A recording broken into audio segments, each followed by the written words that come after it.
Chapter 1101. Wuxia and the others looked at the planets around them in shock. What a magnificent star area this was.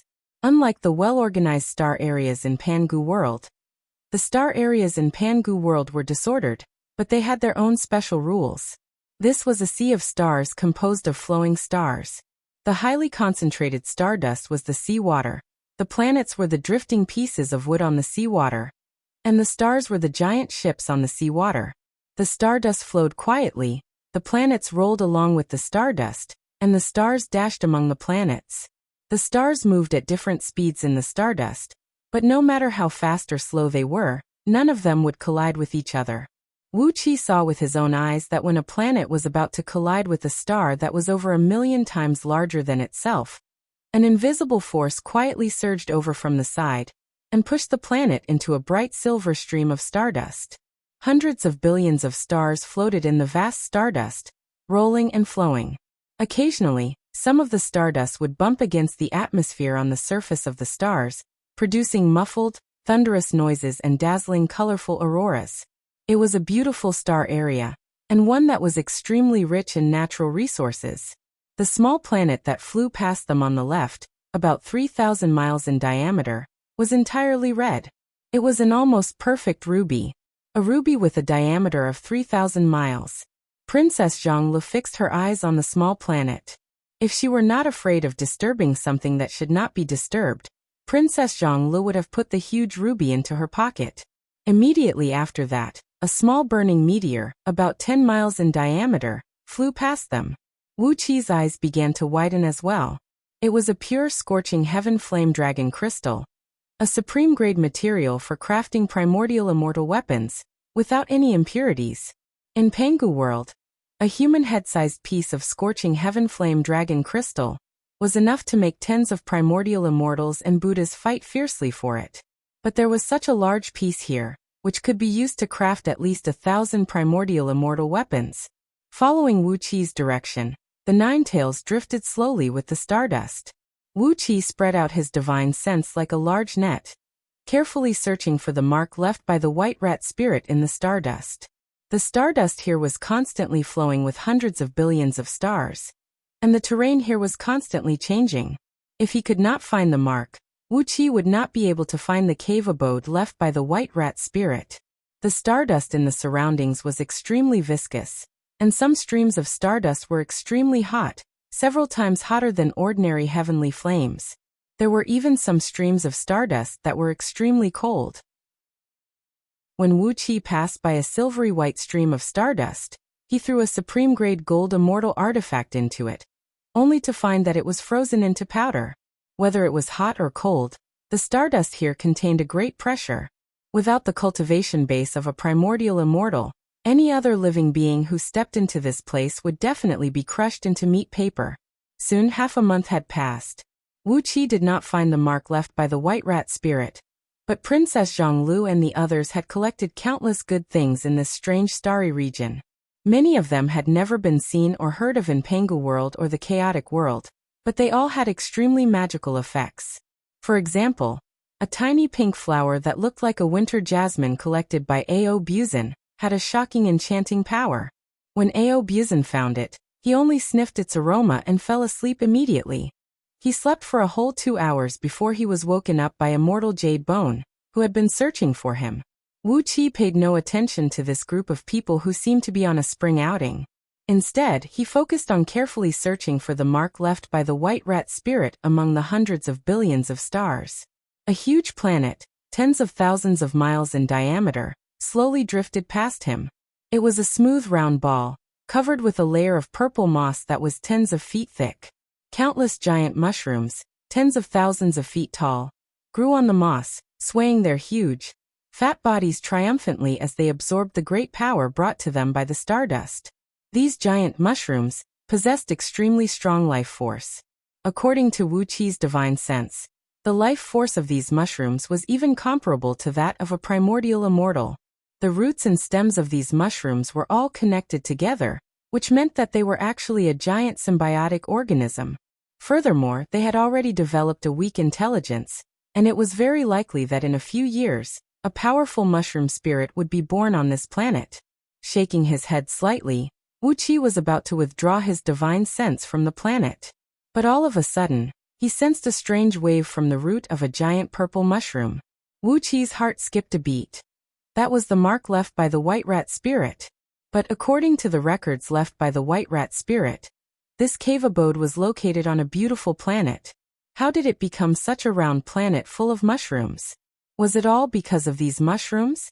Before Wuxia could figure out what had happened, he saw a bright blue stream of cold stardust wrap up the planet and push it away. Hurriedly, Wuxia controlled the nine tails and chased after the planet. In just a few breaths of time, they came to the sky above the planet, right above the mark left by the white rat spirit. Aobuzen's eyes went wide as he stared down at the giant mushroom, which stood over 300,000 feet tall, and covered an area of several hundred miles in circumference. He laughed strangely and said, "Especially, why does this thing look the same as Lao Tzu's treasure? Hee, Lao Tzu, I'll go down first and be the vanguard." Leaping down casually, Aobuzen plunged into the planet's purple atmosphere, which was tens of thousands of miles thick. He did not sense any danger on this planet, so he landed straight on the giant mushroom and stamped his foot fiercely. The mushroom was made of some unknown material, but when Aobuzen stamped his foot a few times, it produced a loud, muffled noise, but was not damaged at all. Aobuzen cried out in surprise. How could this mushroom be so tough? Out of curiosity, he forgot that he was easily knocked down by the string of pink flowers a few days ago. Pulling out the soul-splitting spear, he thrust it into the mushroom. The power of a chaotic spirit artifact was indeed extraordinary. As soon as the spear stabbed into it, the mushroom suddenly twitched violently and let out a shrill scream. As soon as the mushroom's scream rang out, dozens of giant mushrooms nearby let out shrill cries at the same time. The cries converged and pierced into everyone's ears like an invisible awl. Tu Xiaobai and Yuan Qing, who had slightly weaker cultivation base, howled miserably and fell onto the nine-tails shell with their hands over their ears, blood spraying out of their noses.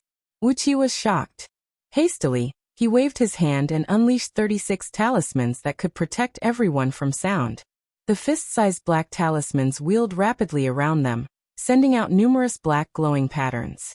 Invisible sound waves came whistling over, shaking the glowing patterns and causing countless ripples to spread across them. Aobuzen, who had made the giant mushroom howl in pain with his hands over his ears, ran back in a panic, foaming at the mouth and covering his ears with both hands. Feeling dizzy, he plopped down on the nine-tails shell and looked at Wuxia with a dry smile. What's going on? Why did it scream so miserably when Lao Tzu stabbed it with his spear? Ugh, it seems that back when Lao Tzu was spreading his seeds all over the world, many women screamed like that too. Wuxia was too lazy to pay attention to this lascivious dragon, who only knew how to stir up trouble. He glanced at the giant mushroom that was shrieking crazily. Its huge mushroom head stretched into a cone-shaped shape, then pointed out his right hand. The blood centipede sword shot out, glowing with a bright blood-red light, and spun fiercely around the mushroom's root. Swish! A loud noise rang out, as the thick and sturdy stem of the mushroom was cut off by Wuxia. A large amount of sticky liquid sprayed out from the broken stem, and the air was suddenly filled with a strange fragrance. The aroma was fresh and full of life, and everyone could not help but take a deep breath. The faint aroma quickly spread in all directions with the wind. The giant mushrooms in the distance suddenly put away their mushroom umbrellas, let out a series of deep rumbling sounds, and quickly burrowed into the ground. The purple moss squirmed violently, filling up the large holes left by the mushrooms. In the blink of an eye, not a single mushroom could be seen within a radius of 10,000 miles. All the mushrooms had burrowed into the ground. The crowd looked around vigilantly. The power of the dozens of giant mushrooms that had screamed at the same time was almost as powerful as some evil supreme treasures of primal, that specialized in seducing souls. Just by looking at Aobuzen's confused look, one could imagine how terrifying the screams were. After looking around for a while, except for the mushroom that Wuxia had cut off, there were no other abnormalities. Only then did Wuxia order Ninetails to descend and come to the side of the chopped root of the giant mushroom. With a swipe of his finger, the purple moss in the surroundings retreated like a receding tide, revealing the black fertile soil below. Wuqi exercised a divine ability that could move mountains, then cried out, "Rise!" A loud rumble was heard coming from under the ground, and a white jade archway, about 1,000 feet tall, gradually rose from the ground. The white jade archway was crystal clear, emitting a faint light that shone in all directions. As soon as it emerged from the ground, a strong spiritual aura rushed over. This was an extremely rare archway carved from the spirit-gathering chalcedony, which could gather the spiritual aura of heaven and earth and improve the spiritual power of the earth veins. However, the earth veins on this planet were not rich in spiritual energy. Obviously, the spiritual energy absorbed by the archway was absorbed by these giant mushrooms. Following the instructions of the white rat, Wuqi made 36,000 hand seals and cast them on the archway. Suddenly, the white jade archway burst out a dazzling white light, spinning rapidly in the archway and gradually turning into a whirlpool of light with a diameter of several feet. Wuqi called out to the others, then slowly walked into the whirlpool of light, holding Princess Zhonglu and Yixia's little hands. The others carefully released their own magical treasures to protect themselves, then walked into the whirlpool of light. Ao Buzan rolled his eyes a few times. Then he used a divine power to put away the hundreds of thousands of feet-long mushroom that had fallen to the ground. Only then did he proudly stride into the whirlpool of light. When everyone had entered the whirlpool of light, the light emitted by the archway gradually faded, and the huge archway slowly sank back into the ground. Suddenly, the scene before their eyes lit up, as they found themselves standing before a huge cave abode. Chapter 1102. Wonderful. When Wuqi set out with Princess Zhonglu and the others to look for the secret abode left behind by the white rat demon, Reverend Shoujua, who was in Chang, and the new capital of Great Wu, could not help but clap his hands in admiration. As long as he could find the cave abode, he would be able to open up an interstitial world in it to accommodate all the men around him. With that, Wuqi would be able to attack and defend at will, and he would have no more worries. I don't believe you can find it outside the chaos space. Reverend Shoujua bit his upper lip, chuckling with a strand of soft beard dangling down from his upper lip. Several beams of light flashed in the great hall, and then an old Taoist clad in a purple gold 8 trigrams robe, and holding a horsetail whisk with a golden lotus flower pattern appeared out of thin air with a few immortals. Reverend Shoujua had laid out a few small restrictive spells near the great hall, but the old Taoist walked in without alerting any of them. Reverend Shoujua was taken aback. He carefully studied the old Taoist for a while, then hurriedly rose to his feet, cupped his fist and said, "Greetings, great Taoist Bayan. May I ask what your orders are?" Esteemed Shoujua lowered his posture, appearing extremely respectful and courteous. He did not even look at Bai Mian directly.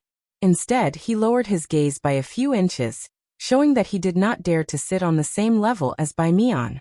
Baiyan, the eldest disciple of purple-browed Daozu, nodded with satisfaction. He was very satisfied that Reverend Shoujua was so well-behaved and polite.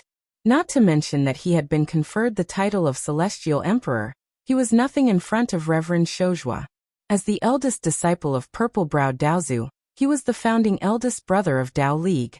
Therefore, Reverend Shoujua should be so polite. Waving his horsetail whisk, Baiyan said indifferently, "Follow me. Daozu has something important to tell you."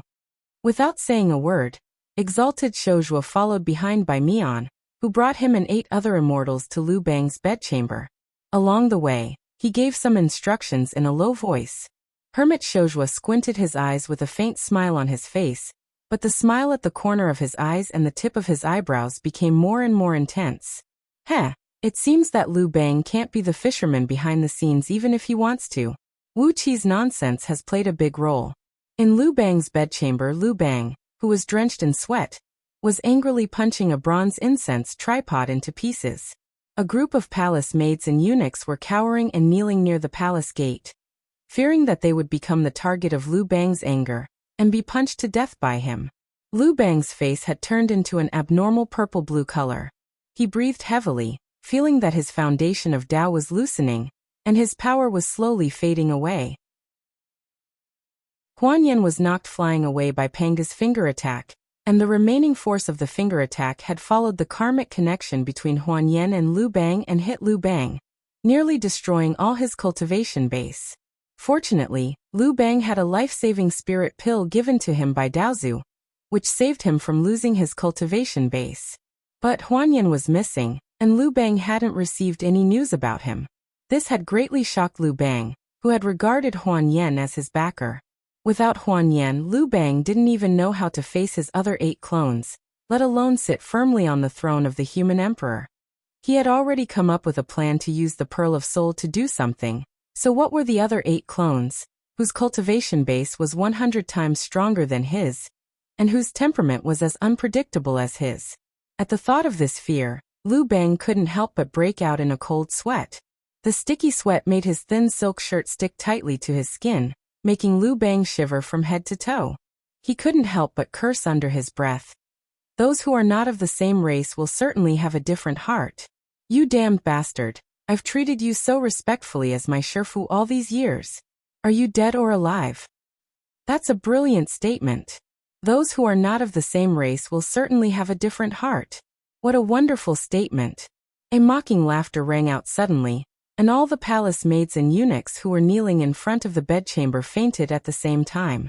Master Lao Ai walked slowly into the bedchamber.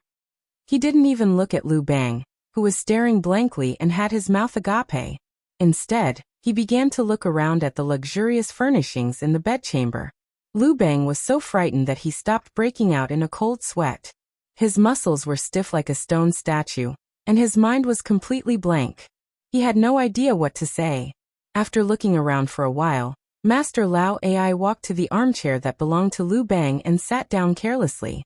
With a gentle wave of his horsetail whisk, a stream of clear air flowed in all directions and instantly sealed the entire bedchamber.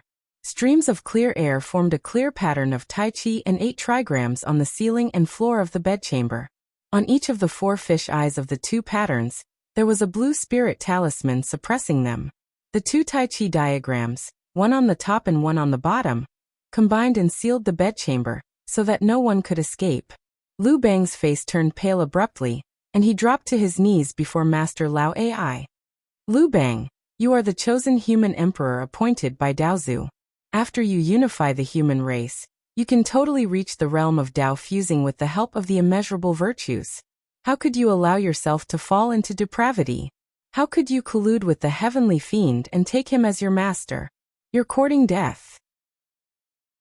Master Daoist by An's words, which struck Lu Bang like a bolt of lightning. His body trembling like a sieve, Lu Bang suddenly cried out in a hoarse voice, Sect Master, please tell Daozu that I was just seduced by the heavenly fiend. Master Lao Ai snorted coldly. Staring deeply at Lu Bang, he sneered and said, Shut up. How can you hide the cause and effect from Daozu? Listen carefully. After you ascend to the throne of the human emperor, you can use the immeasurable virtues to fuse your fleshly body with the Tao and obtain the supreme fruit of immortality. But you actually colluded with the heavenly fiend. You have to make a trip to the list of deification. Lu Bang's face fell. Just as he was about to cry out his grievance, he heard Master Lao Ai continue. But Daozu is a kind man. For the sake of your conscientious and careful work in the past, he will give you a way out. Do 2 things well. First, if Huan Yan comes back to you, inform Reverend Shouzhua about it. From now on, Reverend Shouzhua will be Great Wu's Grand Celestial Master, and his power is equal to yours. Reverend Shouzhua chuckled, stroking his long beard without saying a word. There was an indescribable complacency on his face. Lu Bang's face turned extremely unsightly, but in the face of Master Lao Ai's threat, Lu Bang dared not say a word, lest he attract Daozu's punishment. Master Lao Ai gave Lu Bang a sideways glance, then flicked his hand and sent a talisman into Lu Bang's forehead. This is the soul-controlling talisman, crafted by Daozu himself, he said coolly. You should know its function. If you do anything wrong, not only will you lose the throne of the human emperor, you will lose your life as well. Laughing coldly, Master Lao Ai slowly rose to his feet and handed a scroll to Lu Bang. Second, according to Daozu's order, assemble the armies of the demon realm, the spirit realm, and the fiend realm who have submitted to the Dao League in half a month. and tell them to attack the few important towns of New Wu separately. Just send them out to attack, and send Great Wu's army to supervise the battle." Lu Bang blinked at Master Lao Ai, then nodded thoughtfully and took the scroll respectfully. In front of Master Lao Ai, Lu Bang unfurled the scroll and glanced solemnly at Dao Zu's order. He could not help but tremble as he looked at Master Lao Ai in horror. "Your Majesty," Reverend Shoujua said gloomily, "you have colluded with the fiends and plotted against us. This is a chance that Dao Zu has given you to atone for your crimes. Don't make any mistakes. Your Majesty, you need to know that it's actually not that hard to find a candidate for the human emperor. If it doesn't work, I'll secretly seduce a few members of Dayu's imperial clan. I think after the abdication ceremony, they can still inherit your Majesty's aura of the human emperor." Master Lao Ai was condescendingly setting the rules and regulations for Lu Bang's future actions with the pressure of Mount Tai, while Reverend Shoujua was blatantly threatening Lu Bang with a chilly wind and evil aura. Lu Bang could hardly breathe under the pressure of the two men. He could only keep nodding and saying yes, not daring to disobey. "Great Taoist," Bian snorted coldly. He gave the 8 Tao reasoning immortals behind him a look and said coolly, "Fellow Taoist Shoujua, these 8 are Lao Ai's disciples, and they do have some decent divine abilities. From today onwards, I'll let them follow you and broaden their horizons. If you need them, just give the order. They have an 8 trigram spirit locking sword formation, which can kill even Tao-breaking immortals." The 8 immortals cupped their fists and bowed to Reverend Shoujua, who returned the gesture with a smile. Lu Bang's face turned ashen with rage. It was obvious that these 8 immortals were here to deal with Lu Bang. Reverend Shoujua himself was a peak-level Tao-breaking expert, and he had many disciples around him, as well as countless idle immortals. How could he possibly be short of 8 people? But Lu Bang dared not say a word. He bowed respectfully and stood aside. After listening to Master Lao Ai's scolding, he obediently saw them off from his bedchamber. It was not until Master Taoist Swan and his companions were far away that he slowly straightened his back. All the pores on his body were open, and cold sweat was pouring down his body. In just a blink of an eye, his clothes were soaked. Clenching the decree of Dao Zu tightly in his hand, Lu Bang murmured to himself, "How cruel! They are trying to catch all the people of the 3 realms in one fell swoop. Heh, with so many people sent to the list of investiture of the gods at the same time. If they knew that they were just cannon fodder sent to their deaths on purpose, would they still be willing to obey the orders of the Tao League?" After laughing coldly, a cold, evil laugh suddenly came from behind Lu Bang. "It looks like you're in a bad situation. My disciple, have you made up your mind yet, Lu Bang? Help me destroy this world, and I'll let you live freely. As long as you're not stupid enough to create a world in this chaos and breed living beings, I won't meddle in your business. What do you think?" Lu Bang's expression flickered slightly. Suddenly, he put on a smile and turned around. Bowing respectfully, Lu Bang smiled and said, "Are you well, Master? I'm overjoyed that you're safe and sound." A twisted shadow appeared before Lu Bang. It wiggled and suddenly transformed into the shape of one of the 8 immortals Master Lao Ai had given to Reverend Shoujua. "Find a chance and let me devour him. Only then can I help you better." Chapter 1103. In the southern region of Diyu, 100,000 miles away from Chang, and the capital of Great Wu, in a deep valley near the border between Great Wu and New Wu, a ghostly aura towered into the sky. Thick black, evil clouds and chilly winds billowed out of a large black swamp in the valley, while countless skeletons glinted with phosphorescence swayed in the air, while hordes of heavenly ghosts hopped and frolicked like fleas. All kinds of heavenly ghosts of different colors were gathered in the valley. The narrow valley, tens of thousands of miles long and less than 100 miles wide, was covered by a huge restrictive barrier, and some almighty experts had cast a wonderful interstitial void spell on it, expanding the space so much that it could accommodate all the heavenly ghosts in the ghost realm for a short time. Every day, eminent monks of the Buddhist League sneaked into the valley and brought large amounts of blood and food to the heavenly ghosts here. Every day, these greedy heavenly ghosts had to devour the flesh and blood equivalent to their own weight. They had not been living on Pangu continent for long, but they had already eaten all the birds and beasts in the nearby area, which was equivalent to 10 provinces in Du. If it had not been for Gui Tunluo, the ancestor of heavenly ghosts, who could not control their appetite and greed, these heavenly ghosts would have rushed out of the valley and wreaked havoc everywhere. Deep in the valley, in a hideous cave decorated with countless skulls, Gui Tunluo sat casually on a chair made of dragon bones. On his left and right were a female immortal from the Tao League, and an Apsaras from the Buddhist League, serving him obediently. The Apsaras from the Buddhist League was a personal maid given to Gui Tunluo by a certain revered one, and she was proficient in all kinds of delightful Zen techniques. The female immortal from the Tao League, on the other hand, was a trophy that Gui Tunluo had personally captured a few days ago. Judging from her waning appearance, it was clear that the peak-level gold immortal had been possessed by Gui Tunluo, and he had harvested too much of her energy essence and yin energy. Perhaps she only had a few years left to live. The wine bowl made of the skulls of gold immortals was filled with a sticky, pale golden liquid. It was the finest wine brewed with the blood of immortals. Sitting in the chair, Gui Tunluo took big mouthfuls of the fragrant and delicious wine while staring at the huge monk sitting next to him with a pair of ghastly eyes. Sitting cross-legged on a pale golden lotus throne, Rui, who was known as the fastest man in the Buddhist League, looked at Gui Tunluo and said, "That's about it." Gardenia City was the key place for Great Wu to train new soldiers. Now every day millions of new soldiers left the city and joined the army. As long as Senior can raise Gardenia City to the ground, Buddha promises to give the entire western territory of Pangu continent to the clan of heavenly ghosts. Gui Tunluo smacked his lips and sneered. "Thank you for your kindness, Buddha. Those bastards will be very happy." The Buddha nodded with a smile, then looked at Gui Tunluo expectantly. Gui Tunluo, however, did not say another word. He just squinted at the wine glass and rubbed the girl's breasts with the other hand. He was very busy, but Gui Tunluo did not say another word. He just squinted at the wine cup and rubbed the girl's breasts with the other hand.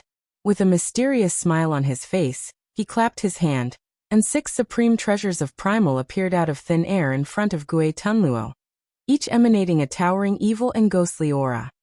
These 6 supreme treasures are all famous among the chaos fiend gods in the past, he said triumphantly. Gui Tunluo could not wait to grab the 6 treasures, and began to play with them happily. "Cut the crap," he said with a smug smile. "I know what these treasures are. Haha, this is the Weeping Ghost Bell. I was almost killed by this treasure years ago." "So the Weeping Ghost Lord was killed by the Buddhist League?" Rui smiled brightly and said softly, "It is the duty of the Buddhist League to vanquish demons and devils." Gui Tunluo sneered. He swallowed the 6 treasures, then looked at Rui Wu of Yu Tunluo and shouted, "Don't tell me that the Buddhist League is going to burn the bridge after crossing it and subdue me and my group of ghosts as demons?" Rui Wu of Yu Tunluo hurriedly pointed to the sky and swore, "Why do you say that, Senior? The heavenly ghosts have now joined the Buddhist League, and they are our guardians. As you know, the Buddhist Celestial 8 Divisions' division of dragons was abducted by Ao Buzan. Now one of the divisions is missing, and Buddha intends to let the heavenly ghosts fill the gap." Swallowing, Rui Wu of Yu Tunluo said with a smile, "When the time comes, the heavenly ghosts will occupy 1/5 of Pangu continent's territory, and they will be one of the Buddhist Celestial 8 divisions.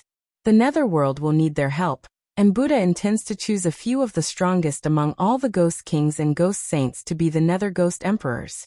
This is a great opportunity for the heavenly ghosts." Gui Tunluo nodded with satisfaction. Smiling, he pulled the goddess into his arms and licked her face with his long tongue. Gui Tunluo knew that he was not a greedy man, and the promises made by the Buddhist League were already very impressive. The position of one of the Buddhist Celestial 8 divisions was very important, and the territory on the western frontier of Pangu continent was very rich. Coupled with the share of real power that the heavenly ghosts could hold in the nether world, Gui Tunluo's future position in the Buddhist League would certainly be extraordinary.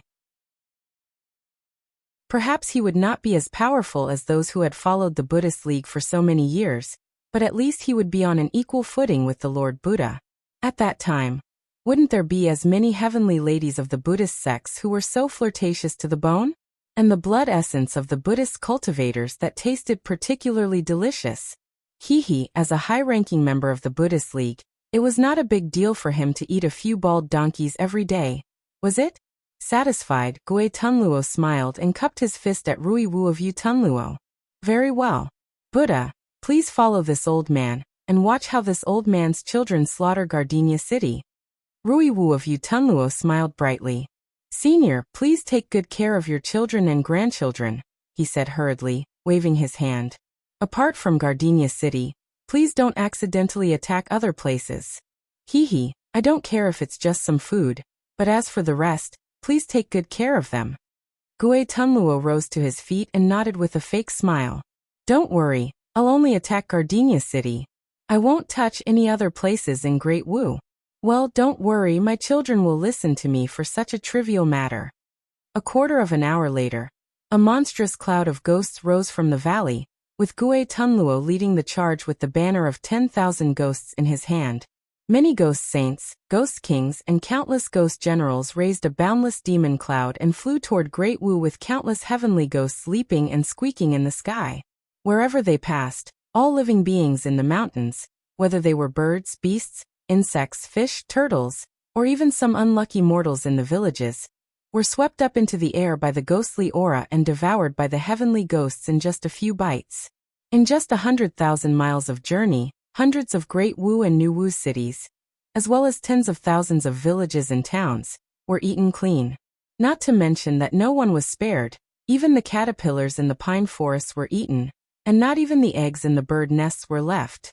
Having lived in the ghost realm for countless years without seeing the light of day, these heavenly ghosts could not even dream of eating fresh meat. Now that they had come to Pangu continent, which was rich in flesh and blood, how could they not eat to their heart's content? A few days ago, they were ordered to stay in the valley and not to go out, so there was no way they could have a feast. But now that Gui Tunluo had led them to Great Wu, how could they not seize the opportunity to wreak havoc? The rolling dark cloud went straight toward Great Wu with ghostly howls. Gui Tunluo stood on top of the cloud and glanced around, his eyes gleaming with ghostly fire, shooting out beams of green light that were hundreds of feet long and sweeping in all directions. He saw hundreds of New Wu's armies marching toward the border between the two kingdoms, and more than 100 military towns of Great Wu had been surrounded by them. Arrows rained down from the sky, and countless thunderbolts and sparks flew all over the ground. The two sides were engaged in a fierce battle. Nearly 100 million miles to the north of the Heavenly Ghost Army, several revered Buddhas of the Buddhist League were in a stalemate with several Tao League masters. Both sides unleashed their magic treasures, and all kinds of powerful immortal spells and Buddhist spells cracked the void. That part of the void was like a pot of porridge. From time to time, immortals and Buddhist cultivators fell from the sky, and golden immortal blood splattered all over the sky. Gui Tunluo could not help but feel excited. From the looks of it, the Buddhist League and the Tao League had really begun an all-out war. No wonder the Buddhist League had mobilized the Heavenly Ghosts to launch a surprise attack on Gardenia City. The Heavenly Ghosts were lurking not far from Great Wu, and they were a true elite force. Once they charged out, the little Gardenia City would be nothing to them. No matter how many immortals there were in the Tao League, Gui Tunluo alone could wipe them out. With a flick of the myriad ghosts banner, 108 natal fiend gods rushed out of it. Gui Tunluo threw his head back and roared excitedly. He had returned to his true form as the ancestor of heavenly ghosts. Each of his claws was 1,000 miles wide, and his head was 500 miles tall. His enormous body was shrouded in chilly winds, evil clouds, and glistening ghostly flames, exuding a pungent stench that could wipe out all living things within 1,000,000 miles. Seeing that Gui Tunluo had returned to his true form, the ghost saints and ghost kings of the heavenly ghosts also did the same. The bodies of these ghost saints and ghost kings were easily tens of thousands of feet tall, and with every move they made, green ghostly flames shot out in all directions, burning mountains to ashes and rivers to the ground. No one knew how many living things had been killed by their poison. With a smile on his face, Rui Guang flew closely behind Gui Tunluo with a dozen of his disciples, bringing the overwhelming number of heavenly ghosts to the sky above Gardenia City. Gardenia City, where Great Wu trained its new recruits, was a lonely city located in a huge basin. It was millions of miles in circumference, surrounded by huge mountains that stood tens of thousands of miles high, and in the center of the basin stood 100 miles long and wide. Apart from this city, there were only a few sparse farming villages in the huge basin. Gui Tunluo roared, and countless heavenly ghosts swarmed down, piercing through the void and breaking into Gardenia City. A furious shout rang out as 12 Dao reasoning realm immortals shrouded in auspicious clouds charged out of Gardenia City with hundreds of gold immortals and countless heaven immortal sects, looking as if they were facing death with equanimity.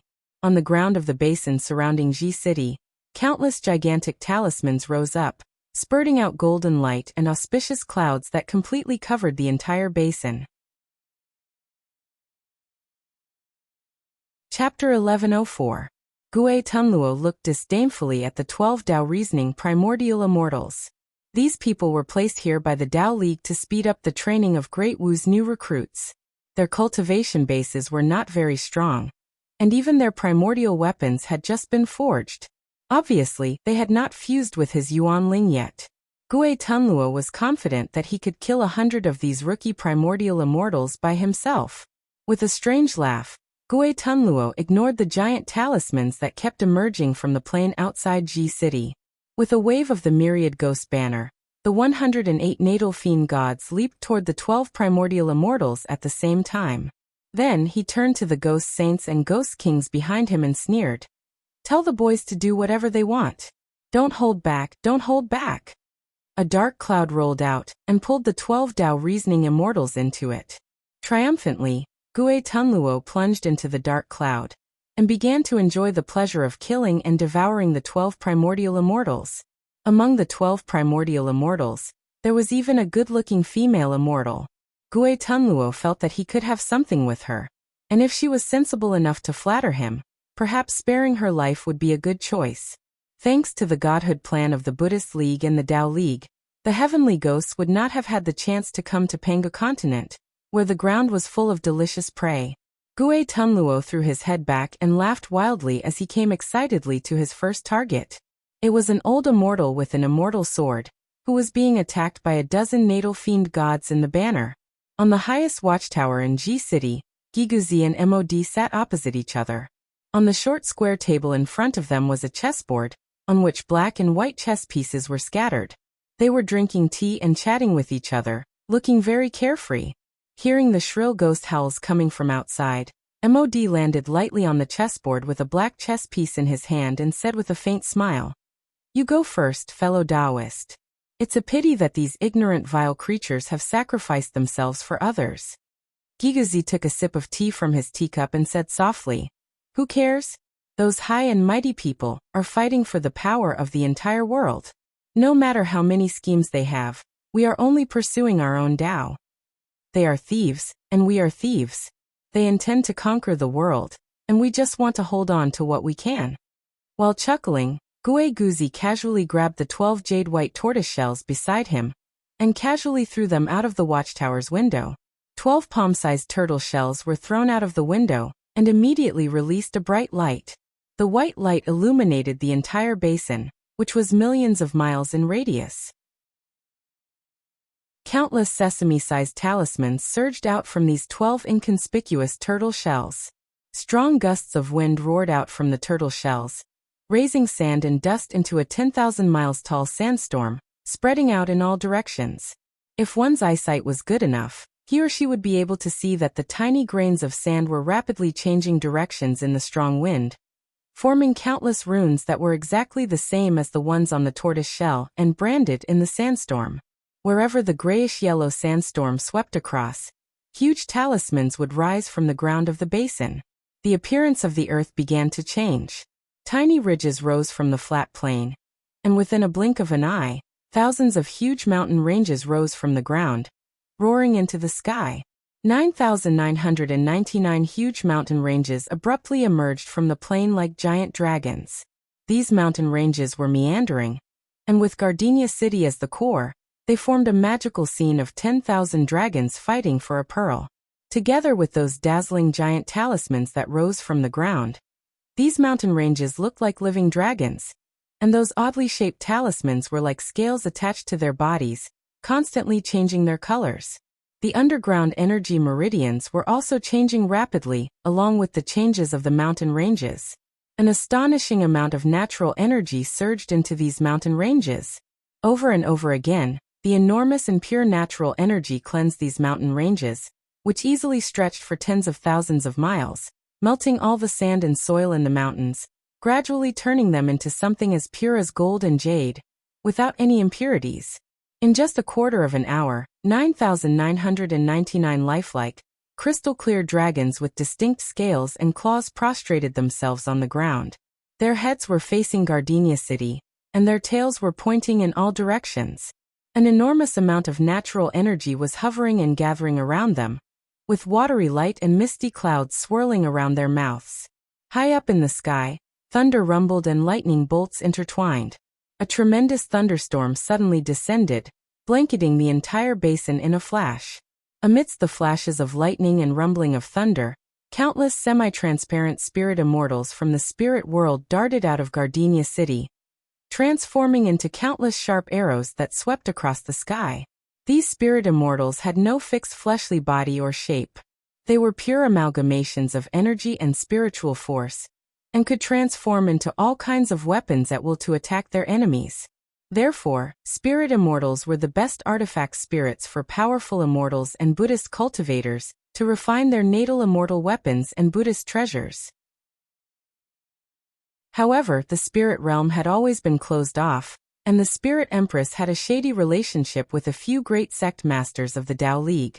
Therefore, apart from the occasional disappearance of spirit immortals who left the spirit realm to wander about, not many people were bold enough to invade the spirit realm to capture suitable artifact spirits.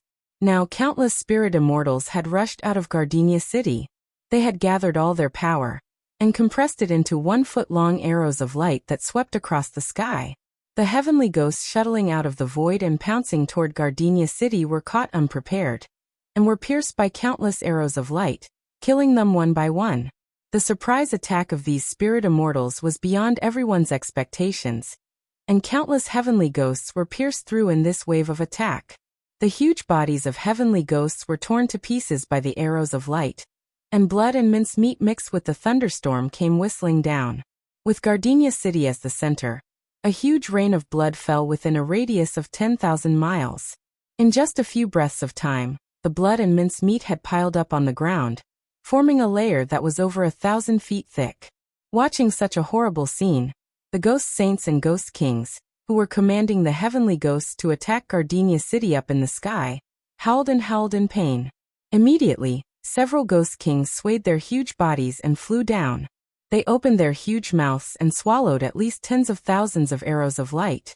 As soon as the filthy and evil ghost aura swirled around the arrows of light, the spirit immortals who had transformed into arrows of light were instantly wiped out, and all their energy essence was instantly digested by the ghost kings.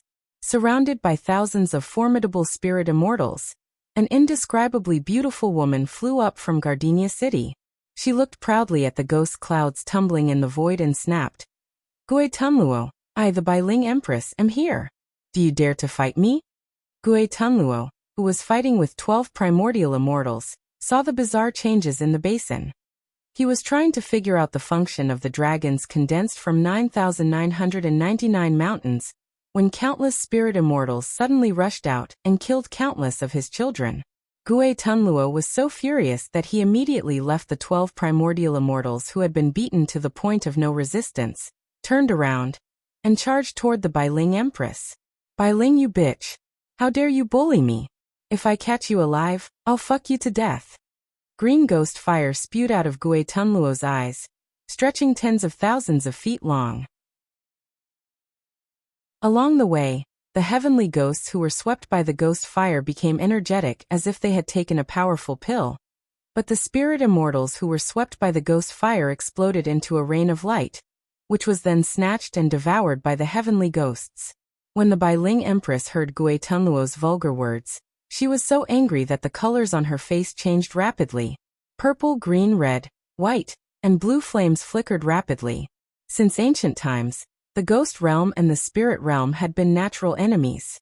Heavenly ghosts had extremely strong fleshly bodies, and spirit immortals had extremely strong Yuanling. Heavenly ghosts always liked to hunt spirit immortals and devour their energy essence and Yuanling. And if spirit immortals had the chance to occupy a heavenly ghost's body, they would not hesitate to possess it. Since ancient times, countless people on both sides had died tragically at the hands of each other, and there had long been a deep hatred between them. Gue Tunluo and the Bailing Empress also had a deep grudge. In order to craft the myriad ghost banner, he had once invaded the spirit realm and hunted countless spirit immortals as raw materials. The Bailing Empress, on the other hand, had also broken into the ghost realm, killed countless heavenly ghosts, and extracted their blood essence to craft evil treasures. The two of them had fought several times. Although Gue Tunluo had the upper hand in terms of cultivation base, the Bailing Empress was protected by spirit treasures and talismans given to her by some great sect masters of the Tao League. Although he could defeat her, he could not do anything to her. On the contrary, she had severely wounded him twice with the help of supreme treasures of the Tao League, which she had obtained from somewhere. It made Gue Tunluo's teeth itch whenever he thought of her. Although the two of them had worked together for a short time during the invasion of the fiend gods, their relationship was definitely that of mortal enemies. Especially now one of them had submitted to the Tao League, while the other had submitted to the Buddhist League. They were mortal enemies. Gue Tunluo let out a shrill howl as he waved the myriad ghost banner rapidly. Thousands of plumes of black smoke rushed out of the banner with a pungent stench, each wrapped in a ferocious giant fiend god, who was swooping down toward the spirit immortals led by the Bailing Empress. Gue Tunluo, on the other hand, threw a palm at the Bailing Empress, which not only enveloped her, but also the entire Gardenia city. Gue Tunluo was going to completely wipe out the city with his celestial fiend technique, and complete the task given to him by the Buddhist League. Sitting in the highest watchtower in the city, Gue Guzi placed the chess piece in his hand heavily on the chessboard and cried out softly, "Myriad dragons protect the path, heavenly star armor rise." Following Gue Guzi's shout, the giant dragon formed from 99,999 mountain ranges, soared into the sky at the same time. When the giant dragon soared into the sky, the entire sky darkened. They waved their claws and swung their tails, turning countless heavenly ghosts into minced blood and flesh. Then 9 giant dragons, the largest of which was more than 30,000 miles long, opened their mouths and slammed into Gue Tunluo. A deafening rumble shook the ground and tore open countless huge gashes, with black smoke billowing out of them. Gue Tunluo's vision darkened as the 9 dragons slammed into him with a tremendous amount of natural energy, knocking him tens of thousands of miles into the sky, and nearly knocking him unconscious. "What the hell is this?" Gue Tunluo growled angrily. More than 90,000 giant dragons threw their heads back and roared at the same time. As the deafening roar entered everyone's ears, a strange rhythm actually formed a command incantation of the Tao League to subdue demons and ghosts. The chorus turned into giant runes visible to the naked eye and fell from the sky. Each rune was 100 miles wide, and each of them was surrounded by a blinding golden flame, blowing thousands or even tens of thousands of heavenly ghosts into meat pies and burning them to ashes. The sky was filled with the cries of heavenly ghosts. Gue Guzi's all-out attack immediately suppressed the army of heavenly ghosts. Chapter 1105. Gue Tunluo and the Bailing Empress led the armies of the Ghost Realm and the Spirit Realm to fight outside Ji City.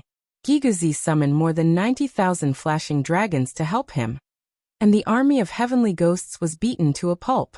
But the army was fierce and brutal. They ignored the sacrifice of their own people, and launched a desperate charge at the spirit immortals of the Spirit Realm. Fleshly bodies exploded, spirit bodies shattered, and the flesh and spirit of both sides collided wildly, filling the sky with a rain of light. At the same time, the leader of the Fiend Realm, Taisher Demon, and the leader of the Demon Realm, Huang Huang, also set out with their armies. Both the Fiend Realm and the Demon Realm had surrendered to the Tao League before the war. At this moment, under the command of Liu Bang, under the personal planning of Reverend Shoujua, and with the help of hundreds of Tao reasoning realm immortals from the Tao League, the armies of the two realms were divided into 2 mighty waves. Like 2 powerful fists, they attacked the territory of New Wu from both sides. The order that Liu Bang had given them was, kill all the living beings in New Wu, wipe out all the cities, kill all the hairless creatures, crush their bones, and kill them in the cruelest way possible. The order was welcomed by Taisher Demon and Huang Huang. They liked it very much. Kill those bald donkeys of the Buddhist League in the cruelest way possible? That was wonderful. The Buddhist League was the great enemy of the Fiend Realm and the Demon Realm.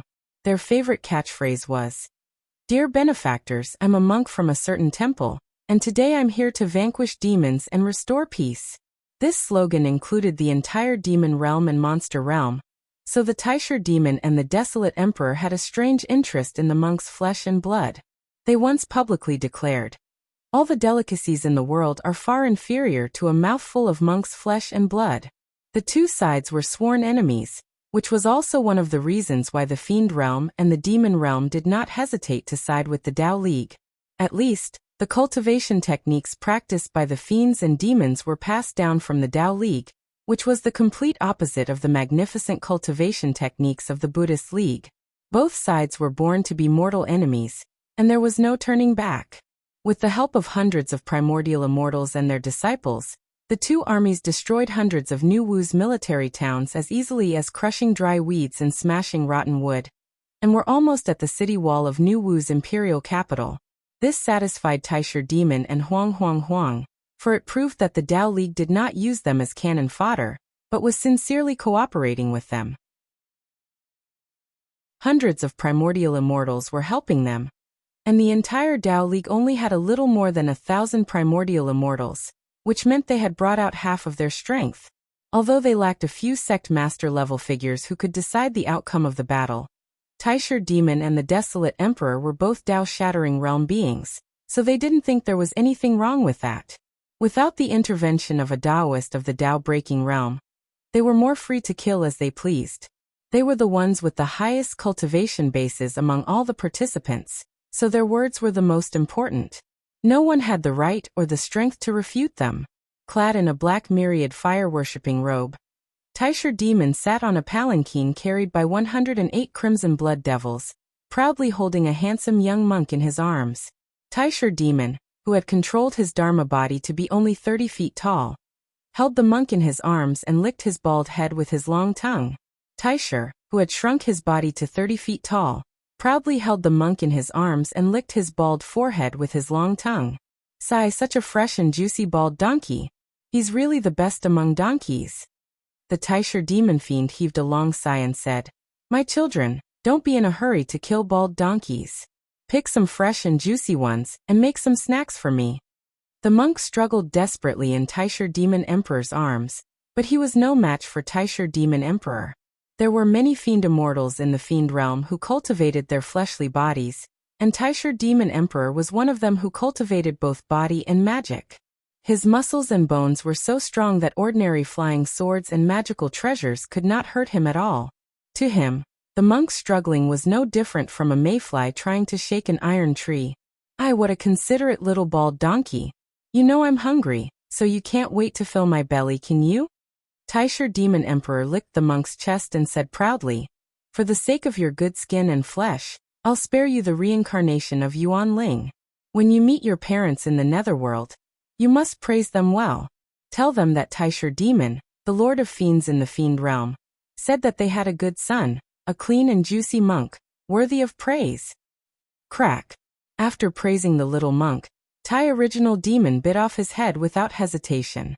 Like a mortal eating a spicy rabbit's head, Taisher Demon carefully gnawed off the monk's head, leaving only a clean golden skull in a large basket next to his throne. In this basket, which was made from human tendons, were over 300 fresh and juicy skulls of monks and nuns. Taisher Demon Emperor was planning to gather 108,000 fresh and juicy skulls of Buddhist cultivators, and make them into a large bowl that could stimulate his appetite.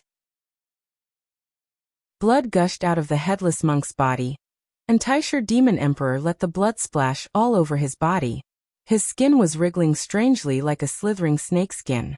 The golden blood that sprayed on his body was absorbed by his skin, and his skin became smoother and smoother, with a layer of light that resembled a beetle's. Laughing evilly, Taisher Demon Emperor shook his head and ate the monk's body piece by piece. He ate very carefully and attentively. Every bone was spat out, and the muscles on it were gnawed clean. However, every bone was neatly piled up in front of him. Those skulls would be made into a large bowl, and these bones would be made into chopsticks, plates, wine glasses, and other utensils. Taisher Demon Emperor was satisfied. If Buddhism and Tao League hadn't been fighting each other for the throne of the human emperor, he wouldn't have had the chance to collect so many monks' bones to make the utensils in his mind. A whole set of utensils made from the golden bones of bodhisattvas. Thinking of those golden utensils, Taisher Demon Emperor felt hungry. Immediately he ordered the few devils standing around him and shouted, "These fresh and juicy monks indeed taste good, but their muscles are too tender, and they'll be gone in a few bites. Get me a few monks with thick and sturdy muscles. Get me a few old monks with stiff muscles and bones to make soup." TSK, remember, those monks with thick and sturdy muscles and bones have to be the abbot of those monasteries in the Zen forest. Only those who are fair and plump will be profitable. Pick those bald monks who sweep the floors of the monasteries. Their skinny bones are perfect for making soup. Wiping the saliva from the corner of his mouth, Taisher Demon Emperor grinned and said, "Don't get those monks who dig out manure pits to grow vegetables. They'll lose their appetite for such filthy business, even if they have good skin and flesh. Oh, right, get a few young and beautiful nuns to go with the wine, and sprinkle the sap from 10,000-year-old Bodhi trees. That'll be delicious." The few devils were drooling at Taisher Demon Emperor's words. They hurriedly transformed into devil clouds and flew away in all directions. Step by step, the army of the fiend realm went deeper and deeper until a basin with a terrain similar to that near Gardenia City appeared in front of them. Without hesitation, the army rushed into the basin, and then the surrounding mountains turned magnificent purple gold at the same time.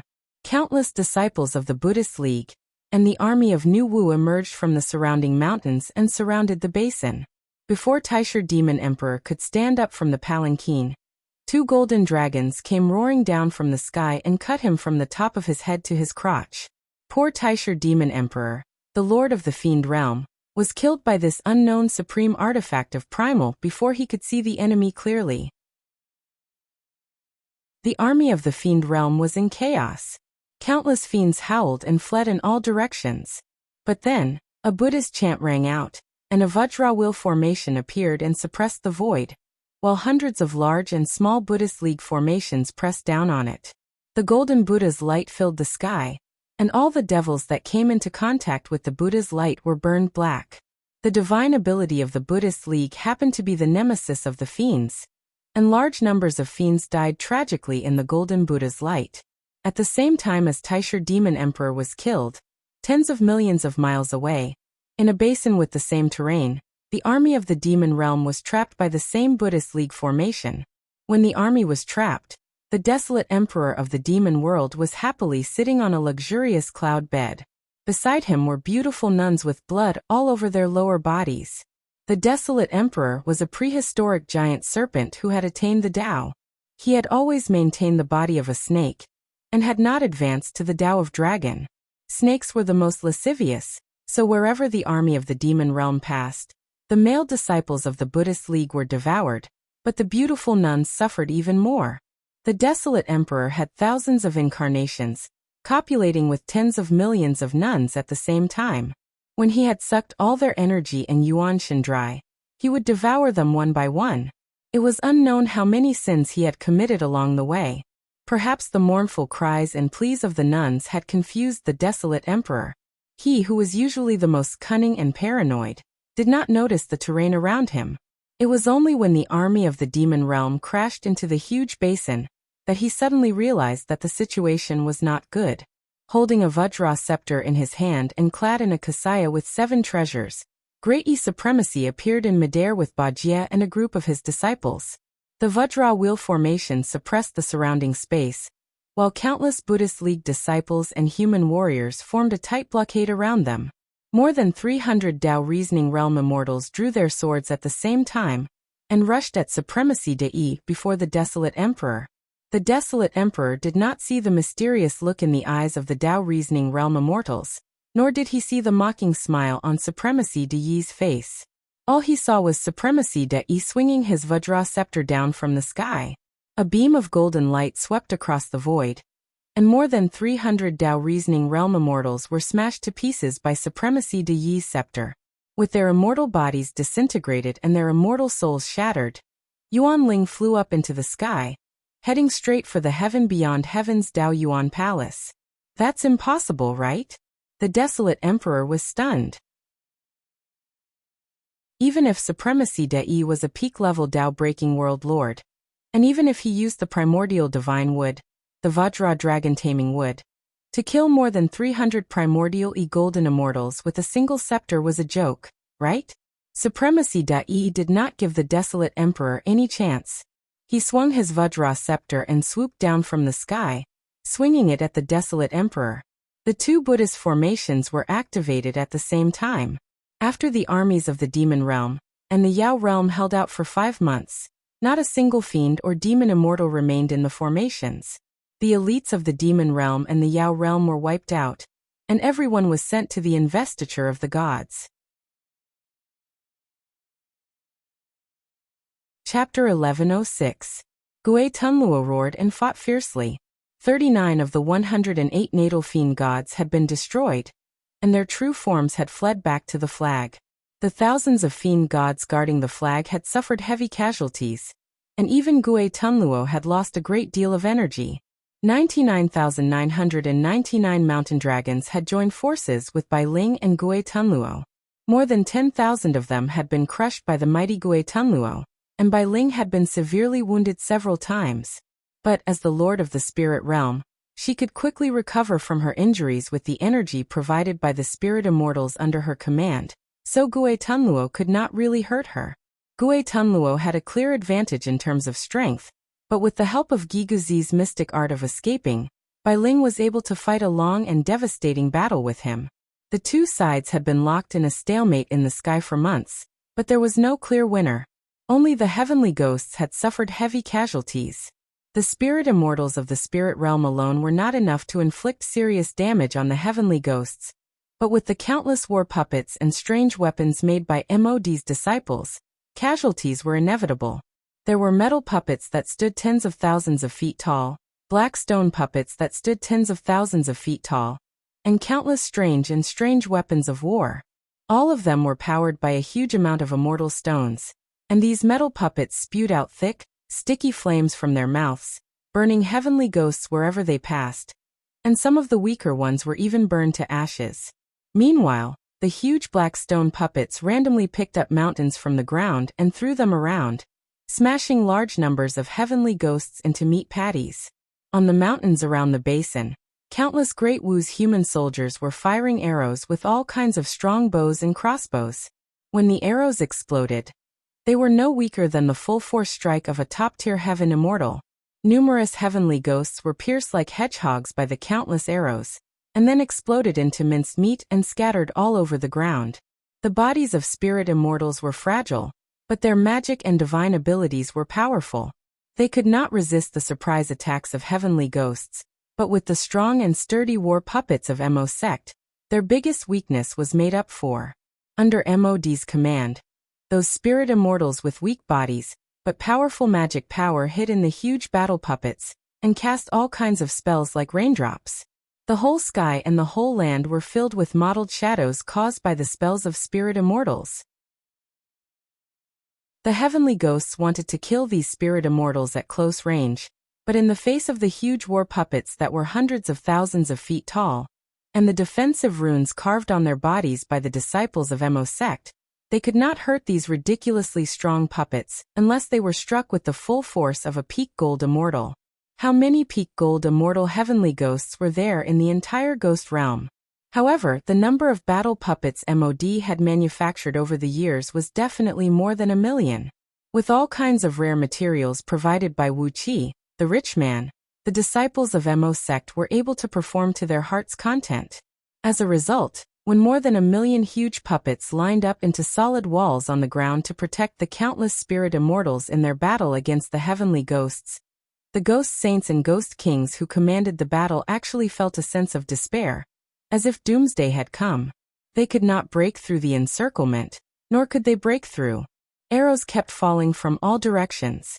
The human soldiers on the surrounding mountains did not seem to understand the problem of logistics. God knew how many powerful arrows Mo sect had produced for them.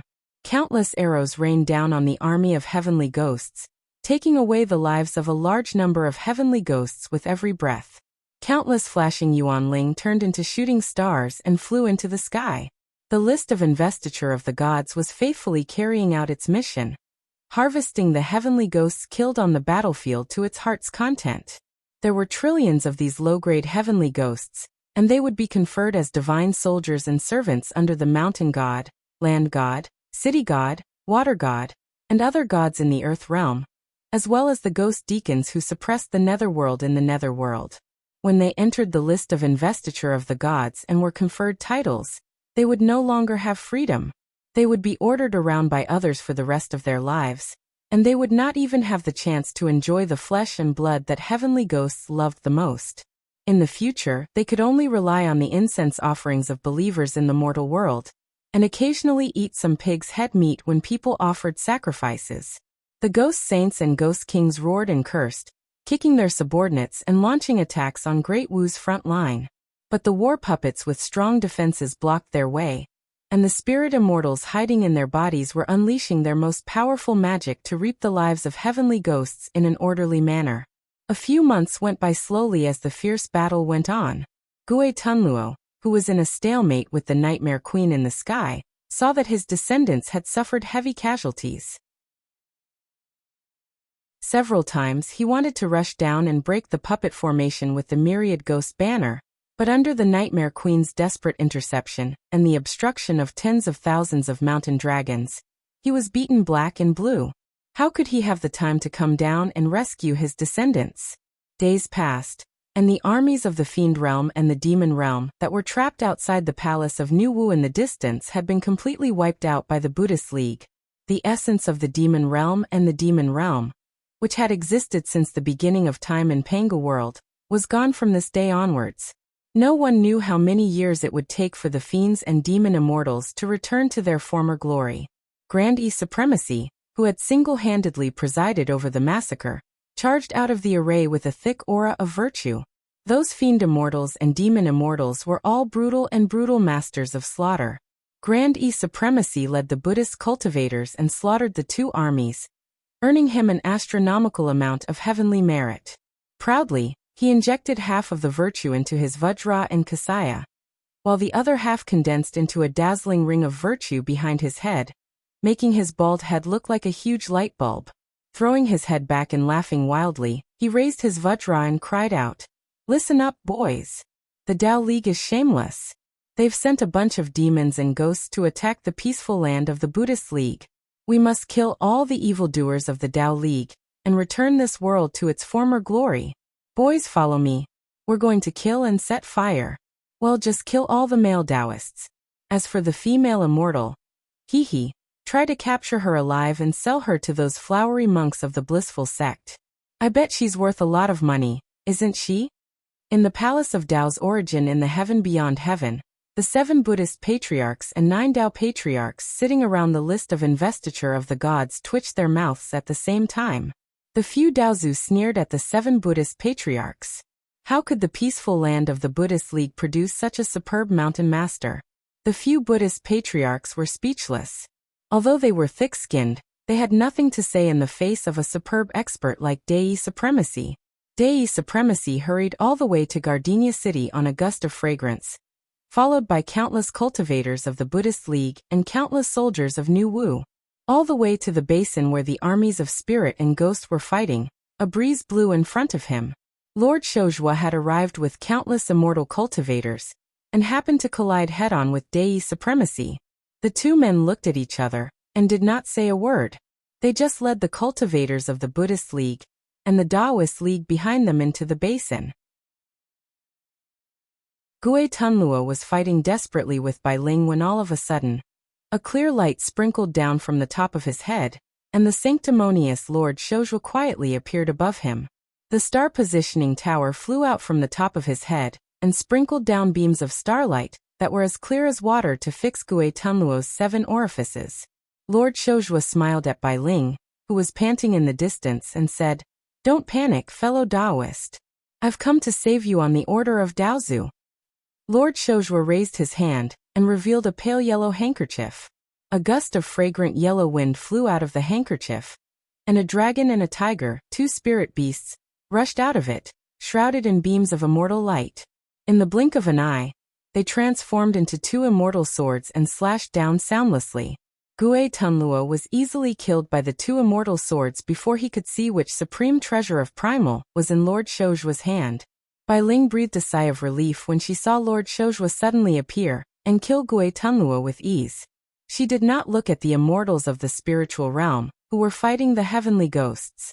Instead, she bowed to Lord Shoujua in a flirtatious manner and said, "Thank you for saving me, Senior Immortal. I'm very grateful. If you have time in the future, would you like to come to the spiritual realm and have a look?" As Bai Ling was winking at Lord Shoujua, a loud roar that sounded like a dragon's roar came whistling out of the top of her head. "What are you doing here, you slut? TSK, your Dao sect is indeed a place that hides filth. Where do you even have this kind of flirtatious little girl? Haha, eat your Buddha's stick." Lord Shoujua's face fell, and he snapped, "Bald donkey, how dare you!" As he shouted, he quickly threw the handkerchief in his hand, which was obviously very powerful after killing Gue Tunluo, toward Bai Ling. But his speed was just a little bit slower, just a little bit slower. Taking advantage of this slight time difference, Supremacy Dei swooped down from the sky and slammed his Vajra viciously into the Nightmare Queen's head.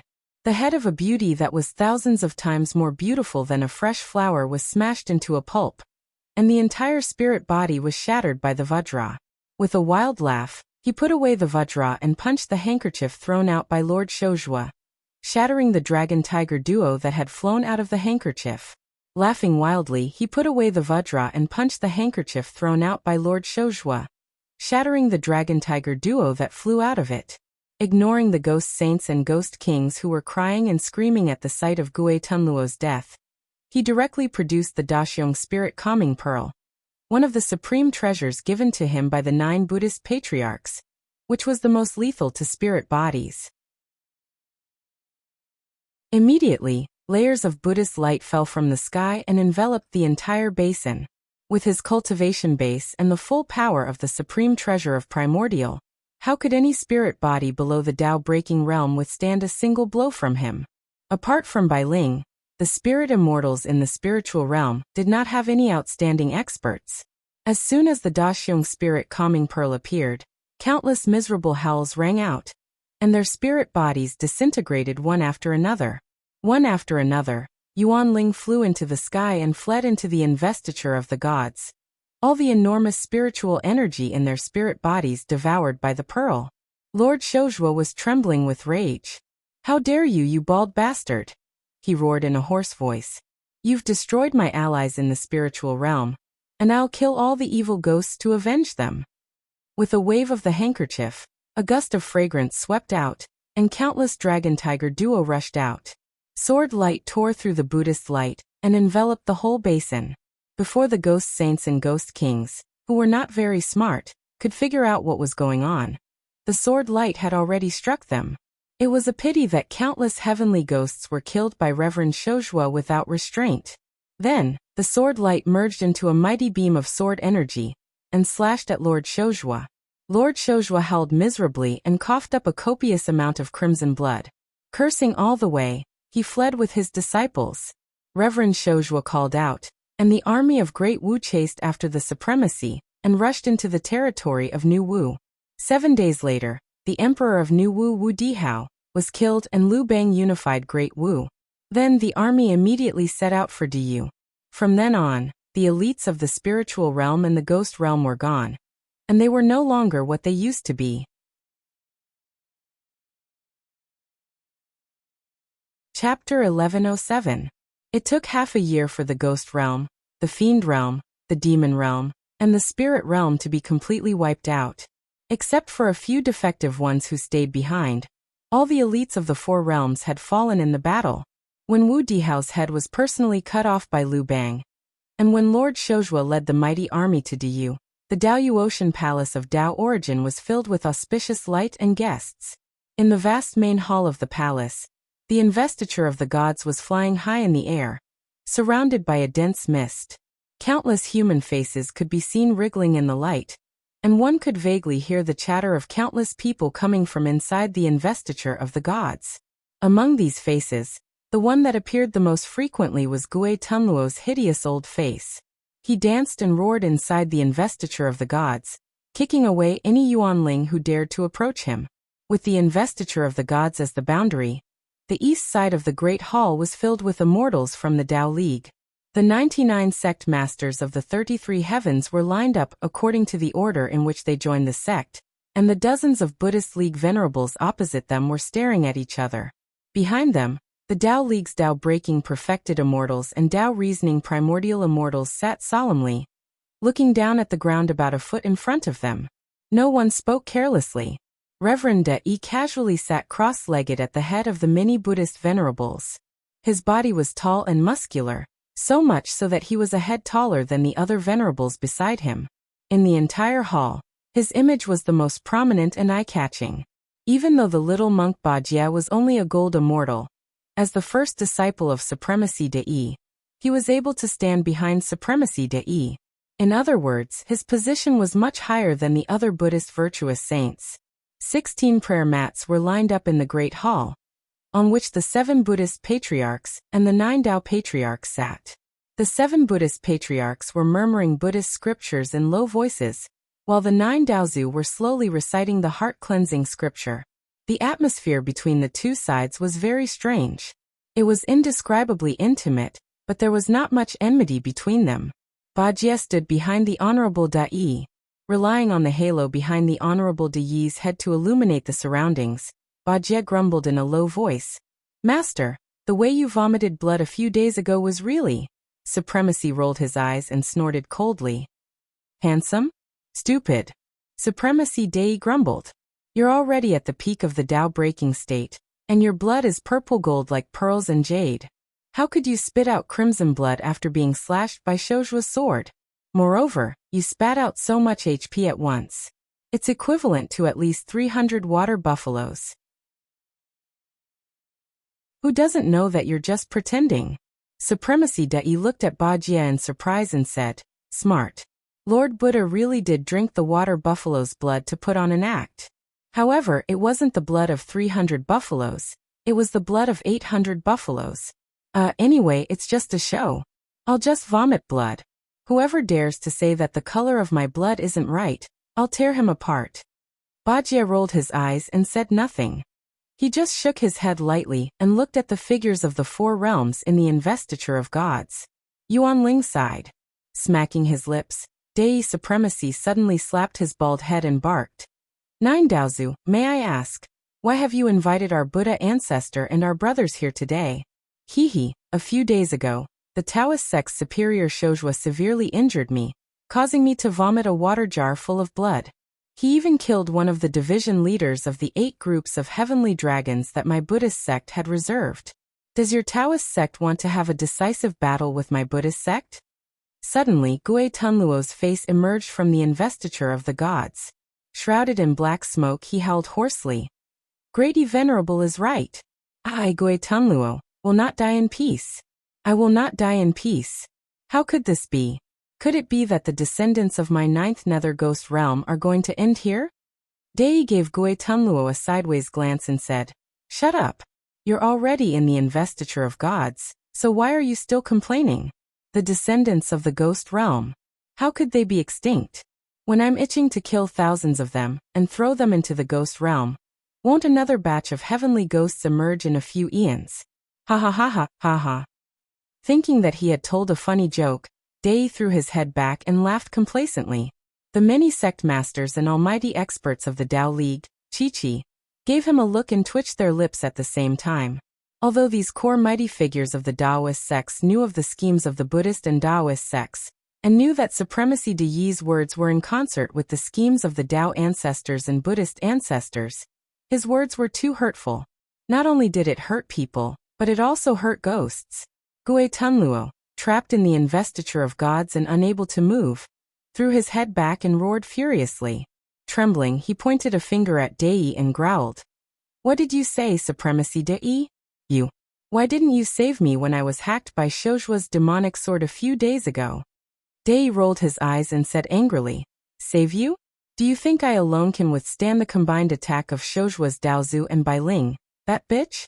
Didn't you see how I killed Bailing with my mighty power? Don't tell me I still had the strength to save you from Shoujua's Daozu when I killed an expert as strong as Bailing? Ah. Are you being reasonable? Tearing off his shirt and exposing his hairy chest, he pointed at the 3-foot-long sword mark that twisted like a centipede and growled. Gui Tunluo, do you still have a conscience, you wretch? I was hacked by Shoujua's Daozu just to save you, and now I'm spitting blood all over a water jar. How dare you blame Lao Tzu for not saving you in time? The Buddhist patriarchs and Daozu did not say a word. They just stared quietly at Dei. The elites of the 4 realms were sent to the investiture of the gods, but the question of how to make these elites willingly be conferred as gods, to wholeheartedly devote themselves to their divine duties, to be diligent, and to work hard without complaint was still something they had to consider carefully. Dei Supremacy's act was nothing more than a scam. If he could not trick these elites into becoming gods willingly, what would happen if they slacked off? Through several practices of the investiture of gods in the mortal worlds, the Buddhist patriarchs and Daozu were well aware of how great the losses would be if the middle and lower echelons of the 4 realms refused to obey them. Sure enough, after a round of pestering from Great Yi, Gui Tunluo was rendered speechless by the old man. He could not be blamed for Dei's failure to rescue him, as he had been seriously injured by Lord Shoujua's sword. It was true that the Buddhist League had wronged Gui Tunluo, but when the Rui Light Buddha and all his disciples were killed in the Battle of Gardenia City, as well as tens of thousands of bodhisattvas and arhats who came to help the Buddhist League, it did not seem that the Buddhist League had used him as cannon fodder. Gui Tunluo had nothing to say. He threw his head back and heaved a long sigh, then looked pitifully at the 7 Buddhist patriarchs and said, Please help me. Buddha Shoshin sighed softly. Looking at Gui Tunluo with a compassionate look, he said in a deep voice, Gui Tunluo, this is really an accident. But no matter what, even if you are in the investiture of gods, the Buddhist League will definitely give you an explanation. The blood of you and your children will not be shed in vain. Gui Tunluo took a deep breath, cupped his fist, and bowed to the 7 Buddhist patriarchs, then slowly disappeared into the golden glow of the investiture of gods. As soon as Gui Tunluo disappeared, Taisher Demon, Huang, and Bailin, the 3 leaders of the 3 realms who had joined the Dao League, emerged from the investiture of gods with a group of trusted aides. Queen Bailin cried and cried as she wiped her tears. She knelt before the 9 Dao ancestors pitifully and cried, Please help me, Dao ancestors. Bailin has cultivated arduously for countless years, and achieved what she has today with great difficulty. Now her spiritual body has dispersed, leaving only her primordial spirit to drag out an ignoble existence. Dao ancestors, please punish esteemed Shoujua for not being able to save her. Taisher Demon and the Desolate Emperor also yelled out, venting their anger on esteemed Shoujua. They were all killed by Dei Supremacy and the Buddhist saints. However, it was clear that Dei Supremacy was no match for esteemed monk Shoujua. If esteemed monk Shoujua had been able to rescue them, they might not have been sent to the list of deification. They had only heard of the investiture of gods, but they had never taken this treasure seriously. But now that their Yuanling had been sucked into the investiture of gods, they realized that it was not a good thing. Yuanling was being attacked by the strange power in the investiture of gods, and Yuanling seemed to be forming some strange connection with the laws of heavenly Tao of Pangu world. If they were fish in the ocean of the heavenly Tao before, they were now gradually turning into glue, as if they were going to become a part of the heavenly Tao. This strange change frightened them badly. They didn't know what to do. They could only follow the Nightmare Queen and beg the 9 Tao ancestors to show mercy and save them in time. Suddenly, Dei laughed strangely. I've never seen fools like you. That ox-nosed Shoujua is really unlucky. It took him a lot of effort to break through the blockade of the 7 Buddhist League saints, and it took him a lot of effort to come to your rescue. Not only did you not appreciate his kindness, but you are also blaming him? Shaking his head, he rose to his feet, patted the dust off his butt, and walked out of the palace of Tao Origin. As he walked, he laughed wildly and said, "Hee hee, a bunch of fools who don't know what's good for them. Although they have entered the investiture of gods, they are still in the mood to complain when the fortune of immortality is right in front of them." Immortality, immortality, immortality, immortality, immortality, immortality, immortality. These words immediately attracted the attention of the leaders of the four realms. Even Gue Tunluo, who had just returned to the investiture of gods, could not wait to hear the explanation. Purple-browed Daozu sighed softly. He turned to look at Buddha guarding Heart and the others, and said indifferently, "Senior brothers, the Tao League has won this bet. Great Wu has destroyed New Wu, and the Buddhist League is at a disadvantage. From now on, until the investiture of gods is completed, the Buddhist League will have to follow the orders of the Tao League. What do you think, senior brothers?" The 7 Buddhist patriarchs and the saints of the Buddhist League chanted the name of Buddha in unison. They nodded at the same time, and no one spoke again. With a benevolent smile, purple-browed Daozu turned to the leaders of the four realms in the investiture of gods and said, "Now that things have come to this, there is nothing we can do. Although the 4 of you have suffered this tribulation, it is also your fortune. Do you know the difference between the divine positions conferred by the investiture of gods and the immortal positions conferred by the celestial court in the past?" Daozu, who had already walked out of the palace of Tao Origin, gave a strange laugh and said in a low voice, "Who are they trying to fool?" Beiji sighed, then shook his head and said with emotion, "Even ghosts are fooled. What a cruel world." Looking up at the sky, Daozu murmured in a low voice, what was his true self, Wuxia, doing now?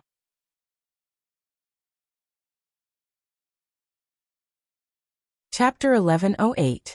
Outside the chaos, in the depths of the Earth's core. Wuxia and his company stared blankly at the magnificent cave abode in front of them.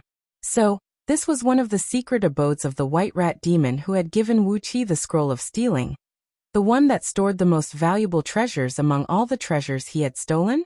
This guy's methods were really unpredictable, and he was even more generous and imposing to the extreme. They were greeted by a tall grayish-black wall, about 100 miles tall, stretching for tens of thousands of miles from left to right. It was made of an alloy cast with the essence of thousands of different metals, and was engraved with countless ancient and heavy patterns. There were scenes of Pangu creating the world, scenes of goddess Nuwa summoning numerous celestial fiends to create the human race, scenes of wars between celestial fiends, and scenes of the human race rising from the wilderness of Pangu continent, and eventually becoming the overlord of the continent. A row of 36 dragon balls hung under the jaws of divine dragons hovered in midair, emitting a faint watery light that shone on the huge wall. Every single pattern on the wall was reflecting a thick, grayish-black light. Although the divine immortals, Buddhas, and countless living beings engraved on the wall did not move at all, a vast and ancient aura came rushing at them, making them feel as if they were some living creatures that were sealed on the wall. In front of the wall, not far away from Wuxia and his company, a pitch-black wooden plaque was hovering amidst a thin clump of cloud and mist. A row of large characters was written on the wooden plaque, which began with a series of ha ha ha ha, ha ha ha ha. This wall was built by the alliance of human clans with all the strength of the human race. Written on the plaque was the origin of the wall. It was an extraordinary treasure built by the entire human race before the Great Yu dynasty was founded, and when the human race was still in the Great Alliance of Tribes. If nothing went wrong, it should have been erected outside the Hall of Ancestral Spirits of the human race, protecting this great hall where all the human clans worshipped their ancestors and the souls of those who had died in battle.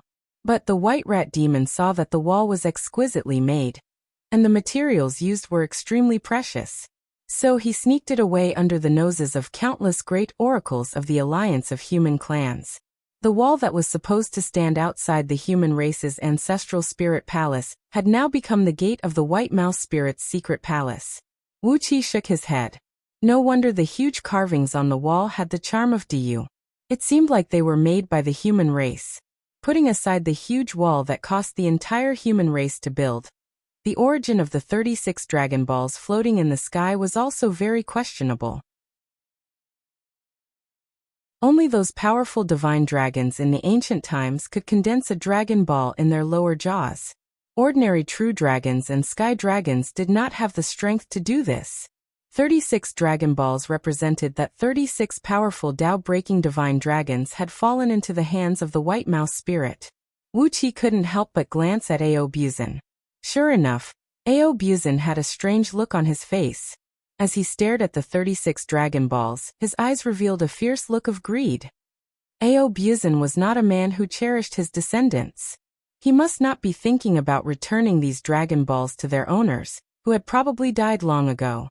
Ao Buzin must be thinking about how to make Wuqi give these Dragon Balls to him, so that he, Ao Buzin, could refine these Dragon Balls one by one, which would strengthen his magic power and replenish his huge amount of dragon power.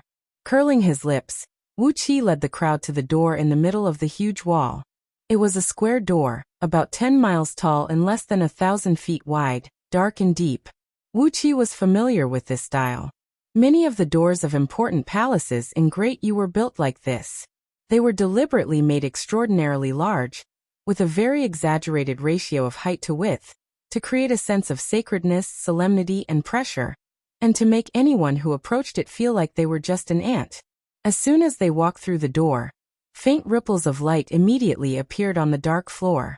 These tiny ripples spread under the feet of Wuqi and the others, spreading in all directions and illuminating the surroundings with a dim light. Everyone focused their eyes to look ahead, and they couldn't help but gasp at the same time. The door was deep, at least 300 miles deep.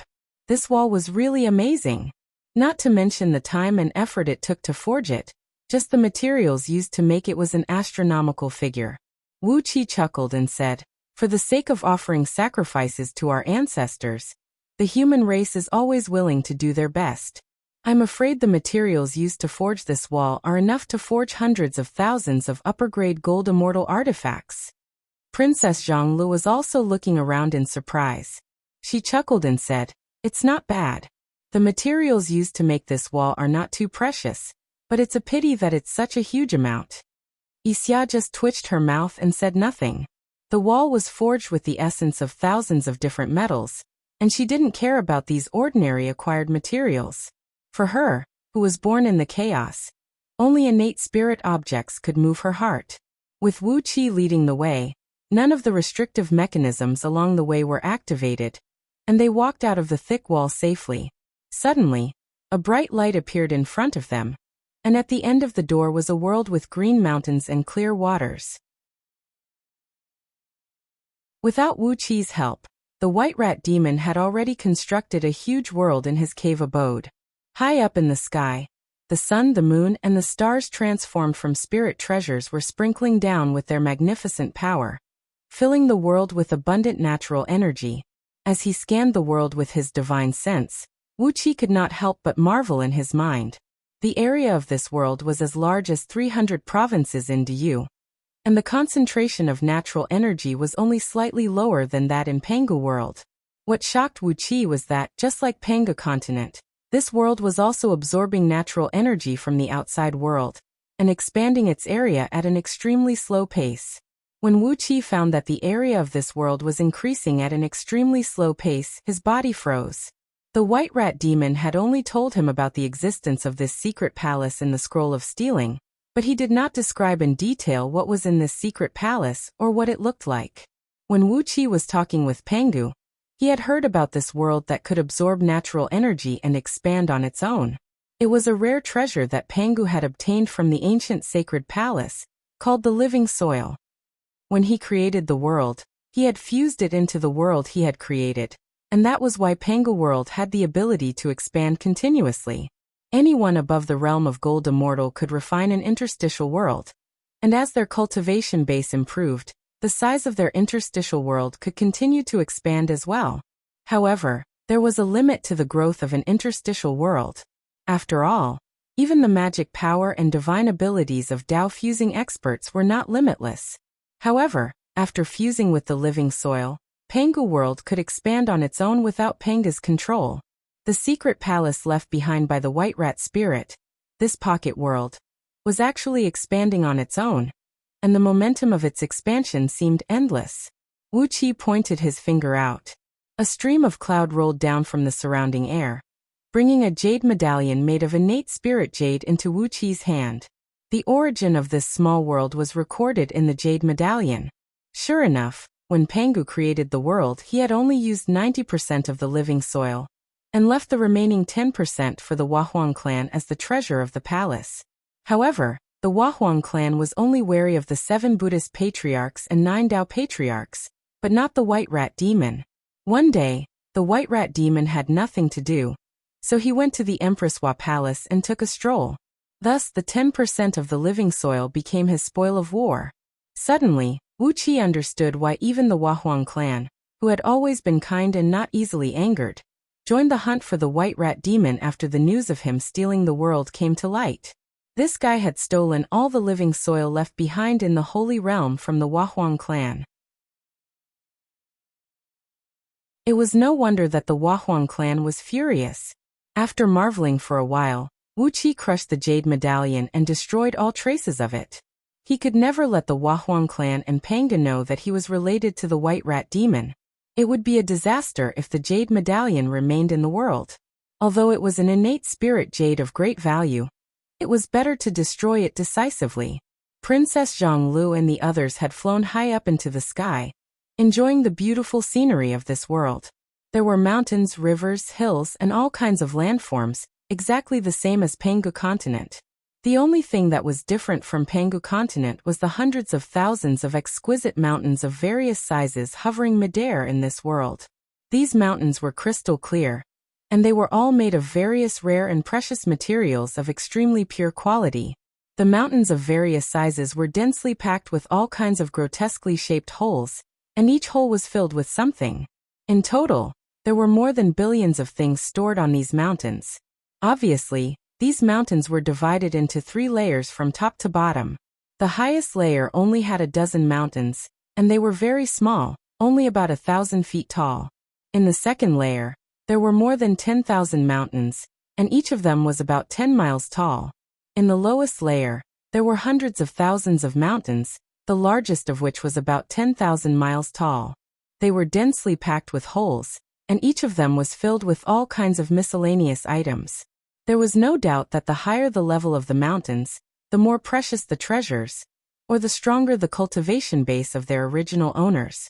Wuqi's divine sense swept across the dozens of mountains at the highest point, and he found a small cluster of holes on one of them, about 1,000 feet tall, made of jade. A plaque was hovering over it, and the words "Great Horns" were clearly engraved on it. Clearly, the items stored in these holes were all the treasures the White Rat Demon had plundered from Great Horns. Curiously, Wuqi scanned them with his divine sense, and he froze on the spot immediately. There was a suit of armor, which Wuqi was very familiar with. It was the armor Great Horns wore in the chaos. There was also a long robe, which Great Horns often wore. There was no doubt that these were Great Horns' undergarments. Wuqi quickly scanned the plaque with his divine sense, and found a large number of small characters on the back of the plaque. In these small characters, the White Rat Demon described in detail how these treasures that belonged to Great Horns had fallen into his hands. When Great Horns was fusing with the Tao, the heavenly tribulation was extremely powerful, and Great Horns had no time to fend off the tribulation with all his might. It was during this time that the White Rat Demon took the opportunity to loot everything from him. Even a precious treasure that Great Horns used to transcend the tribulation, the Thunder Storage Bottle, was stolen by the White Rat Demon, which nearly caused Great Horns to fail the tribulation. If it were not for the fact that Great Horns did not like to take a bath and the strong smell on him, the White Rat Demon would have taken off his underwear and socks. Wuqi fell silent for a moment. No wonder all the almighty experts in the whole Pangu world were hunting this guy after he was exposed. How many people had this guy offended?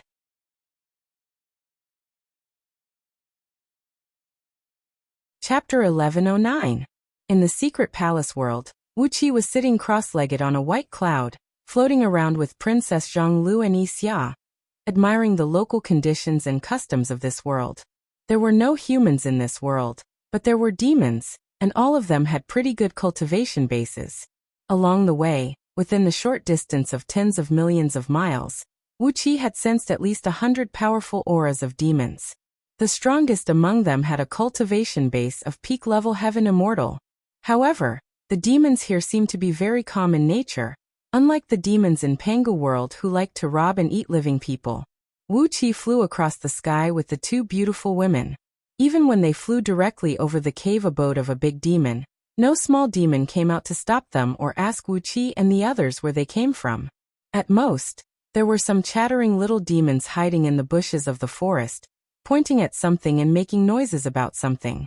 After spending half a month, Wuxia and the others had traveled all over this small world, and found many good things, as well as many arrangements left by the White Rat Spirit. The most interesting thing was that the White Rat Spirit had actually set up the heavenly Tao laws in this small world.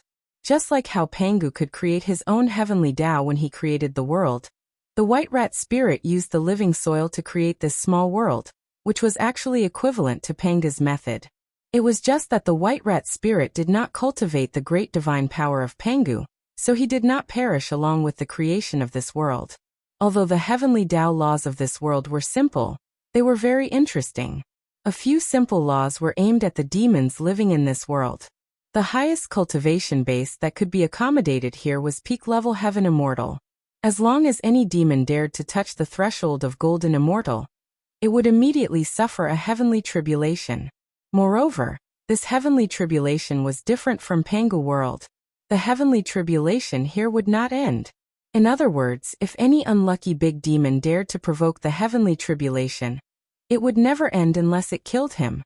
Another law was that the demons here had a certain amount of food quota every year. The so-called food quota was the number of living beings that these fiendish demons could devour every year. The stronger the fiendish demon, the lesser the food quota. A peak-stage heaven immortal great demon could only eat one little vole in a year, and during the rest of the time, it could only eat the wind, drink dew, or gnaw on those bamboo shoots and mushrooms. If it dared to eat a little more blood food, even if it ate one more flea, it would attract the heavenly tribulation, and it would also end up in a never-ending state. That was why the demons in this world were so calm and modest. They did not have the motivation to rob others, nor did they have the fervent desire to cultivate. If they were just little demonic beasts that had yet to develop spiritual intelligence, he could still rely on his instincts to hunt and eat as he pleased. Once he reached the realm of Jin Dan, he could only eat blood food once every 3 days. When he reached the realm of nascent soul, he could only eat blood food once every 10 days. When he reached the realm of primordial divinity, he could only eat blood food once every month, and the size of the blood food could not exceed the size of a rabbit. Therefore, most of the demons in this world sat in the mountains every day, staring blankly. Especially those great demons, they were extremely poor and bored. They did not dare to cultivate, nor did they dare to eat blood food. They could only sing about the wind and play with the moon, and play with the zither, chess, calligraphy, and painting. Therefore, the cultural level of the demons in this world was more than 10,000 times higher than those in Pangu world. A little demon who had just reached the realm of Jin Dan might casually blurt out the words miserable. Wuxia, Princess Zhonglu, and Yixia were all shocked by the local demons here. Such gentle, quiet, cultured, and artistic demons were really rare. Looking at the few demons around Wuxia, who were always thinking about eating humans, all the native demons here could simply address them as grandmasters. The White Rat Demon had also set up many dangerous places in this world. Some of these places were regarded as death zones by the local demons, but as long as one had the cultivation of a golden immortal, one could easily enter and exit these places. These places were all filled with rare spirit herbs planted by the White Rat Demon. One could easily imagine the source of these spirit herbs. The White Rat Demon had taken them away from their original owners and transplanted them here, and they were actually growing very well. Aside from spirit herbs, the White Rat Demon had also planted some extremely rare things. For example, in the extreme west of this small world, in a mountain range that the White Rat Demon had named Little Kunlun, he had actually opened up tens of millions of acres of land and planted large tracts of Lantian warm jade. This type of spirit jade was one of the few fine jades in the world that could be cultivated through planting. If one of them condensed into a Lantian chalcedony, A single drop of chalcedony would have the miraculous effect of transforming one's mortal body and strengthening one's cultivation foundation. Aside from the miraculous effect of the Lantian chalcedony, the Lantian warm jade also had an excellent nourishing effect when used to make medicine bottles or pill cauldrons. If an ordinary immortal pill was stored in a medicine bottle made of Lantian warm jade, as long as it was placed in a place with abundant natural energy, it would never rot. Instead, it would constantly improve its medicinal strength and warm its medicinal properties. In Wuxi's previous life, the old man Yuan Ling only managed to find 100 pill bottles made of Lantian warm jade when he searched through the chaos space. However, if the Lantian warm jade in the jade field cultivated by the white rat demon was mined, it could be made into at least tens of millions of jade bottles. For an alchemy grandmaster, the value of this jade field was immeasurable. If the Lantian warm jade made Wuxi's heart itch, then the thing in the Dragon Lake in the extreme east of this small world almost drove Ao Buzan, Lord Xiansheng, and the others crazy. The white rat demon was indeed a generous man. He must have emptied the ancestral tombs of the dragons in Pangu world. In the Dragon Lake, there were at least 1 million ancient dragons' corpses piled up together. Then he drew a few dark water veins to soak the corpses, then planted spirit dragon grasses all over them. Spirit dragon grasses were highly poisonous to all living beings, and even almighty experts of Tao-breaking realm were unwilling to consume them. They could only grow from the corpses of dragons by absorbing their energy essence and dark energy. A matured spirit dragon grass could improve a dragon's magic power by 1 period. It was not very attractive to Ao Buzan, but if a matured spirit dragon grass was not picked for more than 3,600 years, it would bear a spirit dragon fruit. The spirit dragon fruit, which was only the size of a soybean and as red as a supreme-grade red coral, had only one effect: to improve the reproduction ability of dragons by thousands of times. When Wuxia accidentally told Ao Buzan about the existence of the spirit dragon grass, the excited Ao Buzan immediately brought Lord Xiansheng and rushed to the abyss. At first glance, he saw countless pale dragon bones faintly visible in the cold, dark water in the dark abyss. Between those enormous bones, which stretched for thousands of miles, countless crimson grasses, each about 10 feet tall and as thick as a thumb, were standing upright. These spirit grasses were spirit dragon grasses, and countless spirit dragon fruits that had fallen off naturally were floating on the water surface near them. Nourished by the dragon bone energy essence and darking water, these spirit dragon fruits did not shrivel or wither at all. Instead, their medicinal strength was a few times stronger. Ao Buzan was trembling with excitement, while Lord Xiansheng transformed back into his true dragon form and flew around the abyss. All of a sudden, Ao Buzan let out a long roar that shook the whole small world. "Oh merciful Buddha, I can really plant seeds all over the world this time. In the past I planted seeds all over the world, but they did not bear any fruit. Now with so many spirit dragon fruits, as long as the soil is fertile, Lao Tzu's seeds will bloom and bear fruit. As the saying goes, 1 grain of millet in spring will reap 10,000 in autumn. I, Ao Buzan, have succeeded in planting seeds all over the world." Ao Buzan was very excited. Over the years he had planted countless seeds on many female immortals, but only immortal Jadebone and a few other powerful female immortals could bear fruit. The fertility of dragons was indeed too weak. Even though Ao Buzan was the ancestor of dragons, he was not immune to this limitation. But now, with the spirit dragon fruits, Ao Buzan seemed to see the scene of countless descendants of dragons overwhelming the world. While Ao Buzan, Lord Xiansheng, Goldhorn, and Silverhorn were celebrating joyfully around the patch of spirit dragon grass, Wuxia had returned to the core of this small world. A huge altar left behind by the white rat demon, floating in the center of this small world. The altar was engraved with countless complex images of mountains, rivers, the sun, the moon, and the stars. There were also countless images of birds and beasts that could be faintly seen on the altar. A glowing ball of light the size of a human head was suspended in the middle of the altar, which was the core that controlled this small world. As long as Wuxia controlled this core, he would be able to control this small world, and he could set the laws of heavenly Tao of this small world at will. With his palm pressed on the ball of light, Wuqi could not help but nod as he listened to the wild roar of joy coming from Audiobook in the distance. He had not been able to enjoy the small world left behind by the white rat demon, and instead, he had benefited from it. Not only was this place rich in resources, but it was also so well hidden that it was the perfect place to settle down. Even if the world destroyer had a mighty ability, could they find their way out of the chaos? This was indeed a place where people could live and work in peace and contentment. From today on, this place shall be called Carefree Heavenly Realm, Wuqi said in a low voice.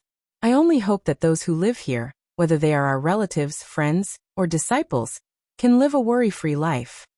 Pausing briefly, Wuqi smiled and said, with this place as the foundation, I will have nothing to worry about when I go to Pangu World and do whatever I want.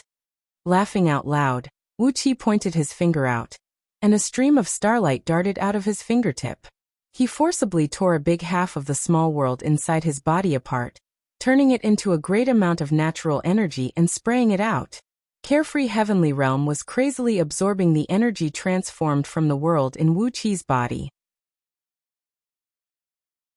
Amidst a deafening rumble, the land, which was originally equivalent to 300 provinces, was rapidly expanding in all directions. 500 provinces, 800 provinces, 1,000 provinces. The expansion of the Carefree Heavenly Realm grew faster and faster, while Wuqi was soaked in cold sweat, nearly collapsing from exhaustion. Countless bright light spots shone from his fingertips. Longbow people, heaven ghosts, Aobuzan's sons and grandsons, and countless immortals, soldiers, and their families from the East Sea that Wuqi had taken captive, were released by Wuqi one after another. The sky was suffused with a fragrant breeze, while auspicious clouds carried these people and sent them to different parts of the Carefree Heavenly Realm. Lightning flashed in the sky, and countless streams of light flashed across the sky. Following Wuqi's will, some of the powers of Tao in this world were undergoing a thorough change. The light ball in his palm began to flicker, and was gradually absorbed into Wuqi's body. The Carefree Heavenly Realm was completely under Wuqi's control.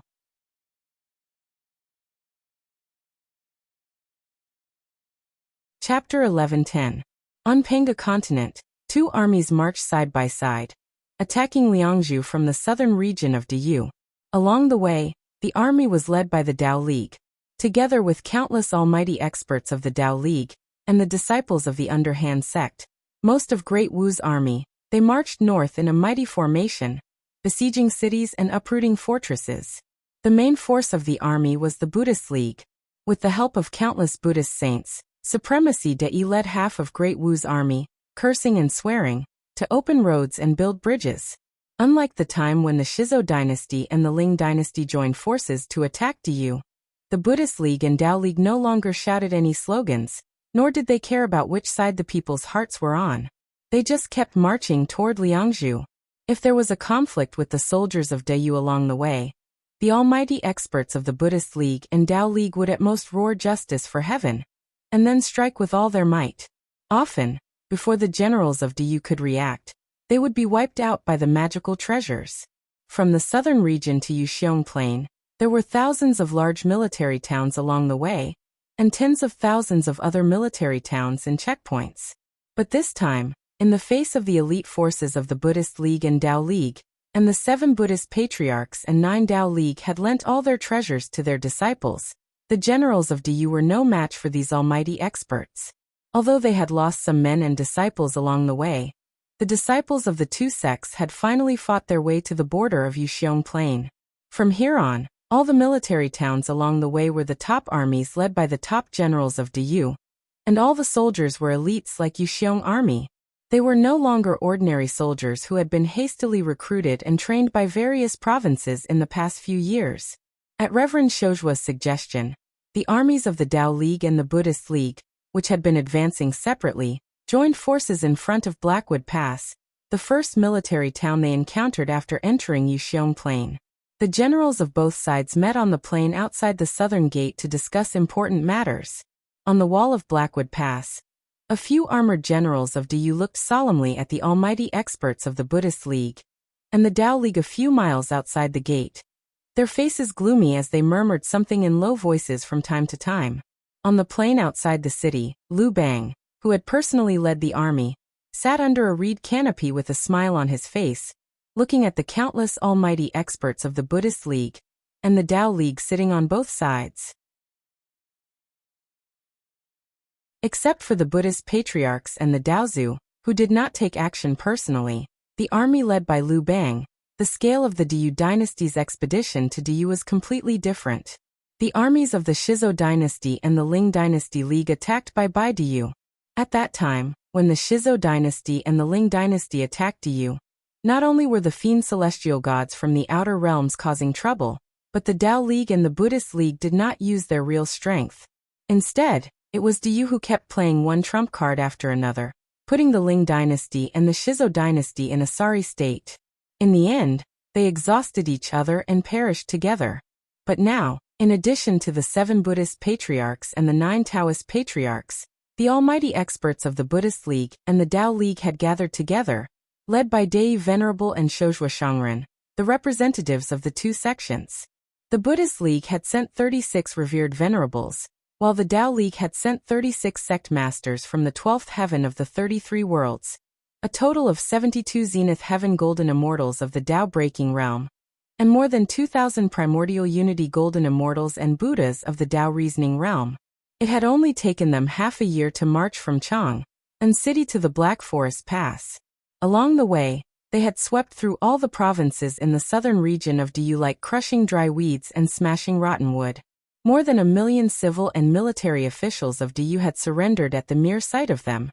And even dozens of prefecture overseers of first-grade provinces had brought their families to submit to Liu Bang. Putting aside the individual strength of these prefecture overseers, there was no lack of formidable generals among their people, who had reached the level of gold immortals, or even primordial immortals by practicing the cultivation techniques of the human race. And now, all of them had submitted to Liu Bang. On his left sat the saints of the Buddhist League, led by Dei Venerable, and on his right sat the immortals of the Tao League, led by Swordsmanship. Standing next to them were the prefecture overseers and civil and military officials of the provinces who had submitted to Liu Bang along the way, and among them were hundreds of oracles and generals with the strongest cultivation bases of their people. The high-spirited Liu Bang glanced around with a smile on his face. A plume of purple smoke gushed out of the top of his head, in which 9 purple gold dragons could be vaguely seen rolling. Almost the entire southern region of Diyu had been completely annexed by him. The officials who had submitted to him had begun to spread the news of a new era to the people, and some people had begun to submit to Great Wu's rule. All this had naturally brought Liu Bang an extremely powerful emperor aura, and his cultivation base had soared along with it, showing signs of breaking through to the realm of Tao breaking.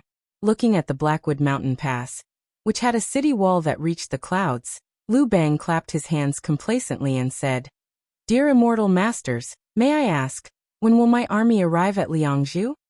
Liu Bang had gained great benefits from controlling the emperor aura with the secret art of Daozu, and refining it like the natural energy of heaven and earth.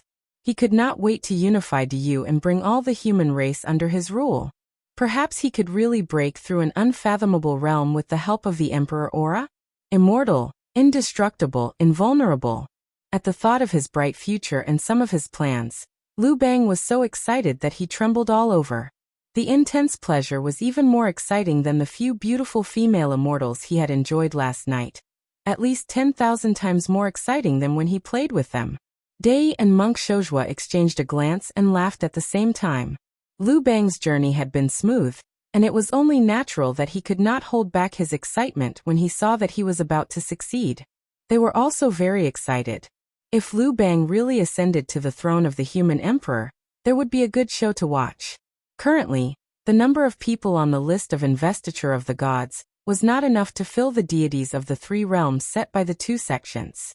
The southern region had not gone through many fierce battles in this expedition, and the Buddhist League and Tao League had not suffered many losses. If they were to reach Liangzhu now, they would not be able to become deities. Dei grinned and said, "Don't be hasty, Your Majesty. The fierce battle has only just begun when we arrive at Yuxiong Plain. You must know that Wuxia Plain is the birthplace of the human race, and it is the true sacred land of the human race. The soldiers stationed here are extremely strong, and they will not be easily defeated. Venerable Shuozhuo also said a few words indifferently. He was merely repeating Venerable De Yi's words. It would take an eons of time for an immortal to cultivate to the realm of gold immortals. However, if everything went well, it would take the human race less than 100 years to cultivate a warrior strong enough to fight against a gold immortal. The soldiers stationed in Wuxia Plain were all elites, and Great Wu had to be mentally prepared to pay a heavy price. Not only Dai and monk Shuozhuo said so, but even the Buddhist League and Tao League's sect masters present had the same opinion. Sitting under the reed shed, they warned the accompanying immortals and cultivators in voices that could be heard by everyone in Great Wu's army that the real battle would only begin when they entered Wuxia Plain. After putting on a show, Liu Bang built an altar in front of Blackwood Pass, and solemnly offered all kinds of sacrificial offerings to the ancestors of the human race. Standing on the towering altar, Liu Bang solemnly announced to the world that for the future of the human race, for the welfare of all, for the survival of the human race in Pangu world, for the sake of the great Tao of heaven and earth, for the sake of justice in human relations, he must overthrow Emperor Haozuan and replace him as the emperor of the human race. Just after the ceremony was over, at the command of monk Shuozhuo and Dai, the few Buddhist League sect masters and Tao League sect masters soared into clouds and flew toward Blackwood Pass. Inside Blackwood Pass, De Yu's army showed no sign of weakness. A dozen supreme towers rushed out with a frigid air, rolled up dark clouds, and brought the few Buddhist League sect masters and Tao League sect masters high into the sky. Since a Tao-breaking expert had joined the battle, the top experts of the Buddhist League and Tao League naturally would not join the battle. If they did, they would be looking down on their fellow disciples who had joined the battle. So the Buddhist League sect masters and Tao League sect masters sat under the reed shed, looking up at the sky and observing the battle in the dark clouds. At the same time, Liu Bang's generals gave the signal, and Great Wu's army swarmed out. The walls of Blackwood Pass were extremely high, and the restrictive formation was so strong that even gold immortals could not fly here. Great Wu's soldiers lined up in neat rows and attacked the city in an orderly manner with all kinds of war machines produced by the Mo sect. Among them, countless itinerant cultivators from the Buddhist League and Tao League who had submitted to Great Wu, as well as the cultivators from the immortal sects and Buddhist sects who came from the outer heavenly realms, had also joined the battle. They blended into the ranks of the soldiers and unleashed their divine abilities to attack Blackwood Pass. To everyone's surprise, the defenders in Blackwood Pass did not put up a desperate defense. Instead, they openly opened the city gates and poured out countless soldiers to engage in a field battle with Great Wu's siege teams. Arrows poured down like rain. Countless archers on the city wall of Black Forest Pass poured down arrows to their heart's content, and all kinds of powerful talismans rained down like a snowstorm. The immortals and cultivators who had blended into Great Wu's army had lost the ability to fly, and their frail bodies were even more vulnerable than the human warriors around them. As the arrows poured down, the immortals and cultivators who were not protected by heavy shields and armors fell to the ground one after another. Wherever these arrows, which were specially designed to restrain the cultivators from the Buddhist League and Tao League, passed, countless cultivators fell to the ground, bathed in blood, while streams of Yuan Ling soared into the sky and were sucked into the list of investiture of the gods. Under the huts, the world venerables and sect leaders of the Buddhist League and Tao League watched expressionlessly as the cultivators from the two sects were slaughtered by De Yu's sharp weapons. There was a relaxed smile on their faces that could not be concealed. They only wanted to fill up the missing number of godhoods in the list of deification. As for these outer sect immortals and Buddhist cultivators who had been their disciples for countless generations, what loss did it matter to them? One of the world venerables sitting next to Great Yi chuckled and said, "Buddha is merciful. Now that they are on the list of investiture of the gods, they have obtained the righteous fruit of the heavenly Tao. Although they have lost their freedom, they have been spared many years of hard cultivation." Great Yi chuckled as well. He nodded and said, "Indeed. After ascending to the throne of the heavenly Tao from the list of investiture of the gods, They will be immortal as long as the heavenly Tao exists.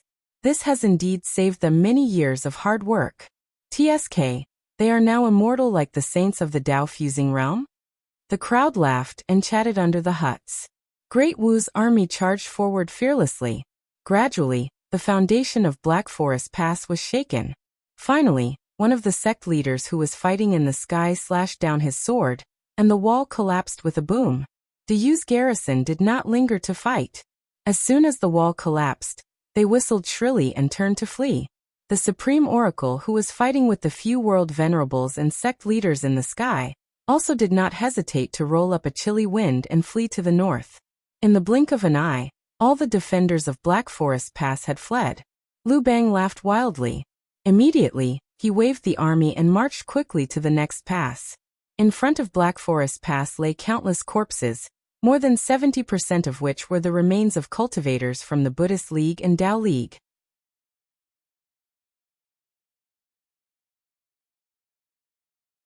Chapter 11:11.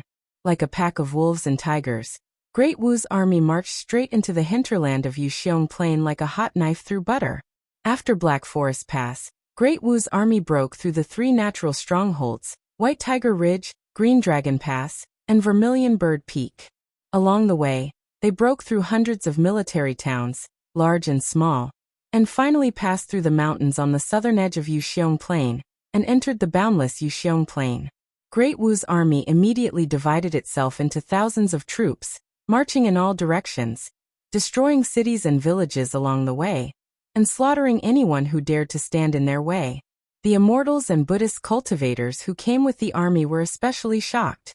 They had never seen a place where the sand was made of gold and jade, and the grass was made of 10,000-year-old ginseng. They led the army and plundered everywhere like a madman, leaving no grass alive wherever they went. But Great Wu's division of the army also caused their losses to soar many times. Of the thousands of armies, only 10 were led by Tao-breaking experts.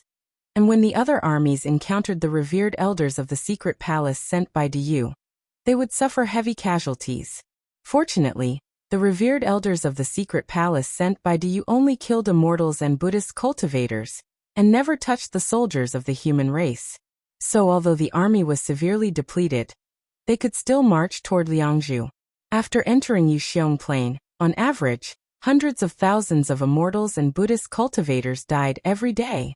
In the face of the revered elders awakened by the secret palace of Dayu, all gold immortals and bodhisattvas below the realm of Tao reasoning were vulnerable, not to mention those heaven immortals, arhats, and cultivators who had not yet ascended to the immortal realm. A revered elder of the secret palace could kill all the disciples of the Buddhist League and Tao League in an army like slaughtering a chicken. All day long, countless bright yuanling could be seen flying into the sky with long tails and being sucked into the investiture of the deities.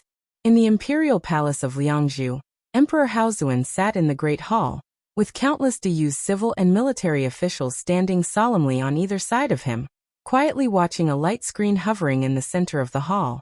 In the light and shadow, 12 supreme oracles, who had just been awakened from the secret palace's temple of revered elders, were slaughtering without restraint. 12 pitch-black supreme towers were hovering in midair, emitting a dazzling black light like little suns. Countless ghosts and deities could be vaguely seen amidst the black light. Wherever these hideous ghosts and deities passed by, the human soldiers fainted and fell to the ground, while the disciples of the Buddhist League and Taoist League who soared into the sky to fight back were all reduced to pus and blood. Great Wu's army consisted of more than 1 million immortals and Buddhist cultivators from 36 Tao sects and 42 Buddhist sects from outer heavenly realms. The sect masters and elders of the various sects were all golden immortals, and there were nearly 10,000 of them. However, although these 12 revered elders only had less than half a year left to live, their cultivation bases were all at the Tao-breaking realm. For 10,000 gold immortals to fight back against the attack of 12 supreme oracles was like 10,000 mortals trying to fight a peak-level gold immortal. Standing on the top of the supreme towers, the 12 oracles just smiled sinisterly as they looked down. The evil ghosts and deities they had summoned had surrounded the entire camp of the army, and no matter how hard the immortals and Buddhist cultivators tried to break through, they could not break through. In just 2 hours, the disciples of the 36 Taoist sects and the 42 Buddhist sects, who had formed the formation to protect themselves, were all killed or wounded.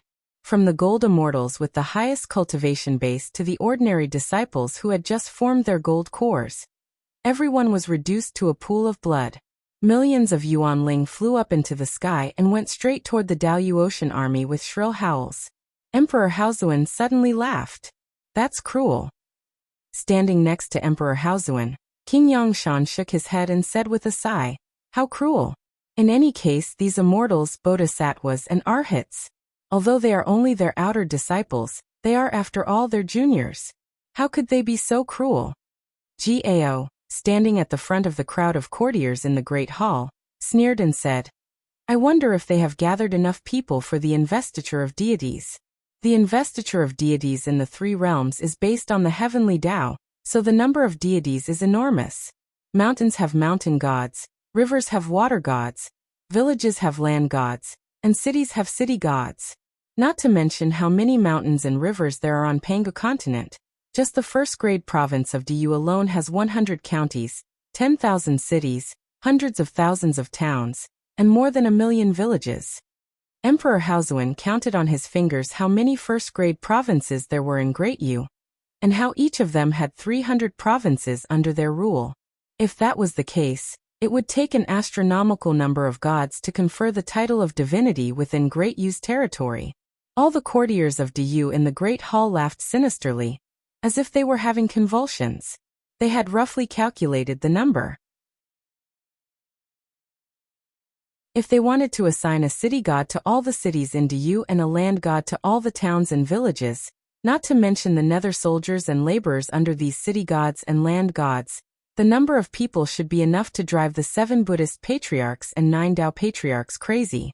According to the calculation of the 7 Buddhist patriarchs and 9 Tao patriarchs, Diyu had a complete bureaucratic system, and when the war broke out, all the courtiers of Diyu would be conferred deities. The prefectural magistrate was the city god of a province, the prefectural governor was the city god of a county, the city lord the town mayor, and the village chief were the city god and the land god of the area, and the officials under their command were the Yin soldiers and bailiffs under their command. What a wonderful thing it was. But outside Empress Wa's palace, the Wahuang clan had suddenly awakened the chaos fiend venomous insect, who should have perished, and he had even reincarnated as Cheong Chan, one of the 24 founding emperors of Diyu. He had also seized the soul-scattering Bao, and seriously wounded purple-browed Daozu. In desperation, the 7 Buddhist patriarchs and 9 Tao patriarchs could only swear not to put the human race into the list of investiture of the gods and confer them as gods. Such a huge number of deities had to be filled by the disciples of the Buddhist League and the Tao League. Even though they had killed the elites of the ghost realm, the fiend realm, the demon realm, and the spirit realm, there was still a gap. Therefore, the gap could only be filled by their own disciples. Naturally, Diyu was happy to be the executioner and kill mercilessly. The practical reason was obvious. When Great Wu invaded Diyu, in the face of a war of annihilation, and when the essence of Diyu's power was still intact, Great Wu should have joined forces and gone straight to Liangzhu to kill the higher-ups of Diyu. But as soon as Great Wu entered Yuxiong Plain, they immediately divided their forces into more than 1,000 armies that did not cooperate with each other. This was to make it easier for Diyu to kill at will. They are too cruel. The courtiers in the Great Hall laughed in unison, and criticized the 7 Buddhist patriarchs and 9 Tao patriarchs for their ruthlessness. The 7 Buddhist patriarchs and 9 Tao patriarchs had always claimed that once a person entered the list of investiture of the gods, he would be conferred a deity of the heavenly Tao. As long as the heavenly Tao existed, the gods would not perish. But the Wahuang clan had long issued an edict to explain the mystery to the higher-ups of Diyu. As long as the heavenly Tao was not in chaos, the deity thrones would exist forever. If the heavenly Tao was in chaos, the deity thrones would be the first to bear the brunt. If the apocalypse of heaven and earth came again, these conferred deities would be shields. They could withstand it, but they would have to take some risks. But if they could not withstand it, the heavenly Tao would be in chaos, and they would immediately be crushed into powder, losing even the chance to be reincarnated. The light screen continued to change, And soon, 2 more armies of Great Wu were slaughtered mercilessly by revered elders of Diyu. Except for Great Wu's human soldiers, the cultivators of the Tao League and the Buddhist League in the army were all killed, and all their magical artifacts were looted by revered elders of Diyu. These flying swords and magical artifacts were also the best materials for crafting Diyu's armaments. If they were melted and smelted again, Diyu would never waste any war resources. Especially at the critical moment when the war of deification was about to come to an end, every resource must be carefully collected. Looking at the flickering light screen, Emperor Haozuan suddenly breathed a deep sigh and said, "Is everything ready?" King Yangshan sighed heavily as well. He put his hands in his sleeves and said in a low voice, "I'm sorry to the ancestors, but everything is ready. All the books, artifacts, buildings, and even the bricks and tiles of the secret palace have been moved." The other kings of the council also stepped forward and told him about the tasks they were responsible for. Everything that could be moved across Yuxiong Plain, including the flowers, plants, and trees in the royal gardens, had been moved. The historic buildings in Liangzhu had also been packed up and sent to the human realm beyond heaven. Now, the great hall in which they were standing was the only intact building in the city. Emperor Haozuan did not speak for a long time. After a long silence, he said with a wry smile, "Just follow the orders of Her Majesty, the sacred emperors, and the sacred emperors. Search carefully again. Take everything that can be taken away, even if you have to dig 100 miles underground. Take away all the prefecture overseers, county governors, city lords, and all the officials of the Diyu clan, as well as their clansmen." Gritting his teeth, Emperor Haozuan said gloomily, "Even if I have to give up this world, I'll let them taste the embarrassment of having no one to use. I'd like to see how much resources Great Wu has to manage the entire human race."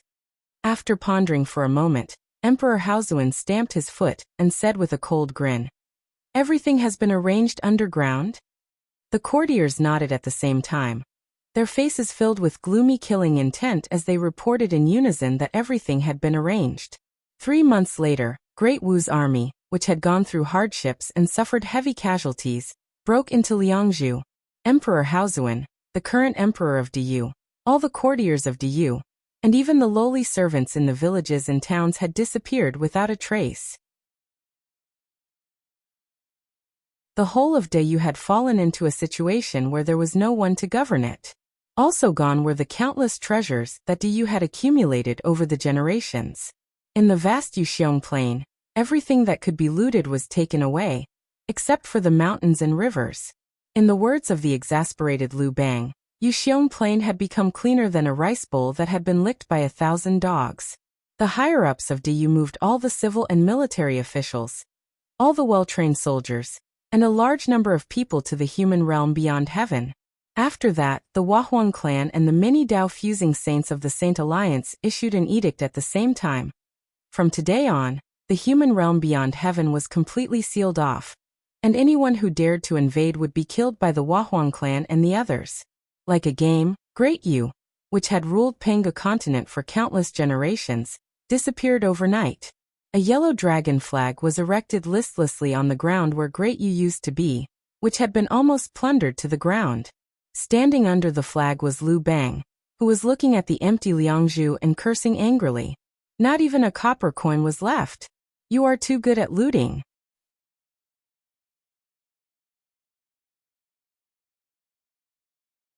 Chapter 11-12. Liangzhu City was as clean as a mirror. Right in the middle of it all was a flagpole that was over 1,000 feet tall, standing upright and full of vigor. A yellow dragon flag was fluttering listlessly on top of the flagpole. Clad in a 9-dragon robe, Liu Bang stood under the flagpole, looking around blankly.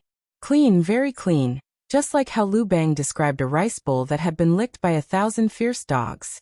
Liangzhu City was so clean that not even a grain of sand could be found. Not even a blade of grass could be found. The city walls were gone, the buildings were gone, the gardens were gone, and the pots, bowls, ladles, and bowls were all gone. Even the riverbeds of the few rivers that flowed by the city had been dug hundreds of miles deep, and all the precious pearls and jades in the rivers had been dug out. Originally, there were many mountains around Liangzhu, and there were many mines in these mountains, with all kinds of rare minerals. Countless rare trees grew in these mines, and for cultivators, a bowl of sap from these rare trees could be used to concoct supreme-grade spirit pills. Under these trees, countless spirit herbs grew naturally. The whole Yuxiong Plain was a great treasure vault. But now, with Liangzhu as the center, except for some mountains and rivers in the south, all the mountains in the east, north, and west had been uprooted and taken away by someone with a mighty divine ability. Of course, none of the mineral veins in the mountains were left, and even the earth veins under the mountains were dug hundreds of miles deep. The soil, which was rich in natural energy and had been purified by the sun and the moon for countless years, had become the best spirit soil, had all been dug away. The whole Yuxiong Plain had sunk 100 miles deep. Except for Liangzhu, which still maintained its original height. The whole Yuxiong Plain had sunk 100 miles deep. Although the soil 100 miles deep was nourished by natural energy, as it had never been illuminated by the sun, the moon and the stars, it contained a trace of cold energy from the depths of the earth. Therefore, no matter what was planted in it, it would not yield a good harvest within 1,000 years. With his hands clasped behind his back, Lu Bang stood under the flagpole and sighed with great emotion. This method of scraping the land. Back then, I had reincarnated countless times in the mortal world and established hundreds of dynasties. There were also those who were good at scraping the land and plundering the wealth of the people, but scraping 3 feet of the land was the limit. Scraping the ground for 100 miles. Is there still any justice in this? Foaming at the corners of his mouth, Lu Bang threw his head back and roared in the direction of human realm beyond heaven. Why don't you take Pangu continent with you too? The sky was cold and silent. No one responded to Lu Bang. The Wahuang clan had already made it clear that the realm beyond Avalon was completely sealed off. If anyone dared to cause trouble, the Wahuang clan would use thunderous methods to annihilate their entire clan. Even if Lu Bang had 10 times the guts of a dog, he would not dare to cause trouble in the realm beyond Avalon. Lu Bang really wanted to cry, but no tears came out. This was completely against the rules. When a new dynasty was established in the mortal world, the treasury of the old dynasty would definitely be taken over by the new dynasty. Most of the officials of the old dynasty would be reactivated by the new dynasty, and the soldiers of the old dynasty would be incorporated into the new army to continue serving the dynasty. Even the concubines and concubines of the old dynasty, if they were devastatingly beautiful, would be enjoyed by the nobles of the new dynasty. Damn it, when have I ever seen such a shameless person? Lu Bang stamped his feet in anger. Well, the 7 Buddhist patriarchs and the 9 Tao patriarchs have gone mad, and insisted on carrying out the plan of investiture of gods. Now that you can't stop the great plan of the Buddhist patriarchs and the Daozu, you're just going to run away? Since you've given up the throne of the human emperor, why did you take those worldly possessions with you? Not a single copper coin was left for him. Not a single scroll was left, not even a single useful civil or military official was left for him. Damn it! How big is Great Yu's territory? How many provinces, how many counties, and how many people do you have? How many taxes do you levy every year? How many taxes can you collect? How many soldiers can you feed? You should at least leave some information about the state affairs and people's livelihood. Clean, clean, clean. Lu Bang spat out saliva and stomped his feet as he roared. Shameless. Really shameless. Did they just leave like that? They took everything they could and left me with this mess? Standing beside Lu Bang, Zhang Liang, Han Xian, Xiao He, and Fan Kuai did not say a word. They too rolled their eyes and looked in the direction of the human realm beyond heaven. It was a little outrageous. They had been following Lu Bang for many years, and they had seen countless changes of dynasties in the mortal world. But it was the first time they had seen a dynasty that had scraped the ground hundreds of miles deep, leaving not even a patch of grass behind. In the past, when there was a change of dynasties, they could always make a fortune, but now they would have to fork out their own money to subsidize the people's livelihood. Zhang Liang and the others exchanged a glance and sighed deeply at the same time. At the thought of what they were going to do next, they felt their heads were swelling, as if their heads were about to explode. They had to quickly survey the territory of Diyu, redraw the administrative regions of Diyu, appoint officials of provinces, counties, cities, and villages, and deploy soldiers to various military locations in Diyu. They had to quickly consolidate power. But when he thought of the policies Diyu had formulated over the years, Zhang Liang wished he could imitate Liu Bang and curse at the sky. In Diyu, except for the sons of the aristocratic clans who could receive all kinds of education, the common people could not even write. They could only obey the guidance of officials and oracles, sowing, harvesting, weaving, or breeding livestock according to the 4 seasons. Now that Emperor Haozuan had fled to the human realm beyond heaven with all the sons of the aristocratic clans in Diyu, it was hard to find anyone who could read in the vast land of Diyu. How could one teach them how to govern a place when they could not even read? They simply did not have the ability. Buddhism League supported the Shizo dynasty, and Dao League supported the Ling dynasty, so the 2 great states had enough backup bureaucrats. But during the war between the 2 states, most of the officials and generals were killed or wounded. And when Liu Bang rose to power, he only relied on Great Wu's few officials. But how little did Great Wu have? Originally, Great Wu was a small kingdom in outer heavenly realms, but Wu Qi had used some means to accelerate its growth. The officials of Great Wu were more than enough to govern 3 to 5 provinces the size of Diyu. But there were more than 10,000 first-grade provinces in Diyu alone, and there were more than 1 million in the other provinces. How many officials were needed? Zhang Liang was the #1 man in administration and logistics at Liu Bang's side, but when he thought of the mess he had taken over, he had the urge to slit his own throat and commit suicide. According to his calculation, it would take Great Wu 300 to 500 years to cultivate enough bureaucrats to take over the whole Diyu with its national strength alone. A change of dynasty would take 300 to 500 years to cultivate the most basic bureaucratic system? At the thought of this, Zhang Liang felt his throat was filled with the taste of blood. He had seen bullies, but he had never seen anyone like Diyu. A gust of wind blew past the crowd. Liu Bang threw his head back and sighed for a while. Suddenly, his eyes became extremely steady and determined. He threw his head back and laughed. What a blessing from heaven! Great Wu has really replaced Great Yu. The road ahead is full of hardships and twists, but as long as we are of one mind, we will surely make the country rich and the people strong, and let all the people live in peace. Liu Bang applauded and cried out, "Come on! Today is a joyous day. Prepare a banquet quickly, and I'll celebrate with all the immortals." A few large leaves were rolled up by the gust of wind and slapped hard on Liu Bang. The leaves were shriveled and yellow, and there was no energy left in them. Presumably, that was why they were left on Yuxiong Plain. The leaves shattered as soon as they touched Liu Bang, turning into many tiny leaves that drifted away in the wind. The crowd was speechless. They stared blankly at the drifting leaves, unable to say a word. How lonely the scene was. Coupled with the city of Liangzhu, which was as clean as a mirror, it did not look like the capital of a country that had just changed dynasties, but a gathering place for countless beggars. Reverend Shouzhua smacked his lips, waved the horsetail whisk in his hand, and said with a dry smile, "Let's stop the banquet for the time being. Ha ha ha ha ha. We can drink wine and celebrate under the sky. Ha ha ha, I'm weak, and I can't stand the cold. I'd better find a place to shelter from the wind and rain." Shaking his head, Reverend Shouzhua brought the disciples of Underhand sect and countless immortals and itinerant cultivators who had pledged allegiance to him and flew straight south. Because Great Wu's army had attacked from there were still some mountains and rivers left on the south side of Liangzhu, and some mansions could still be built there.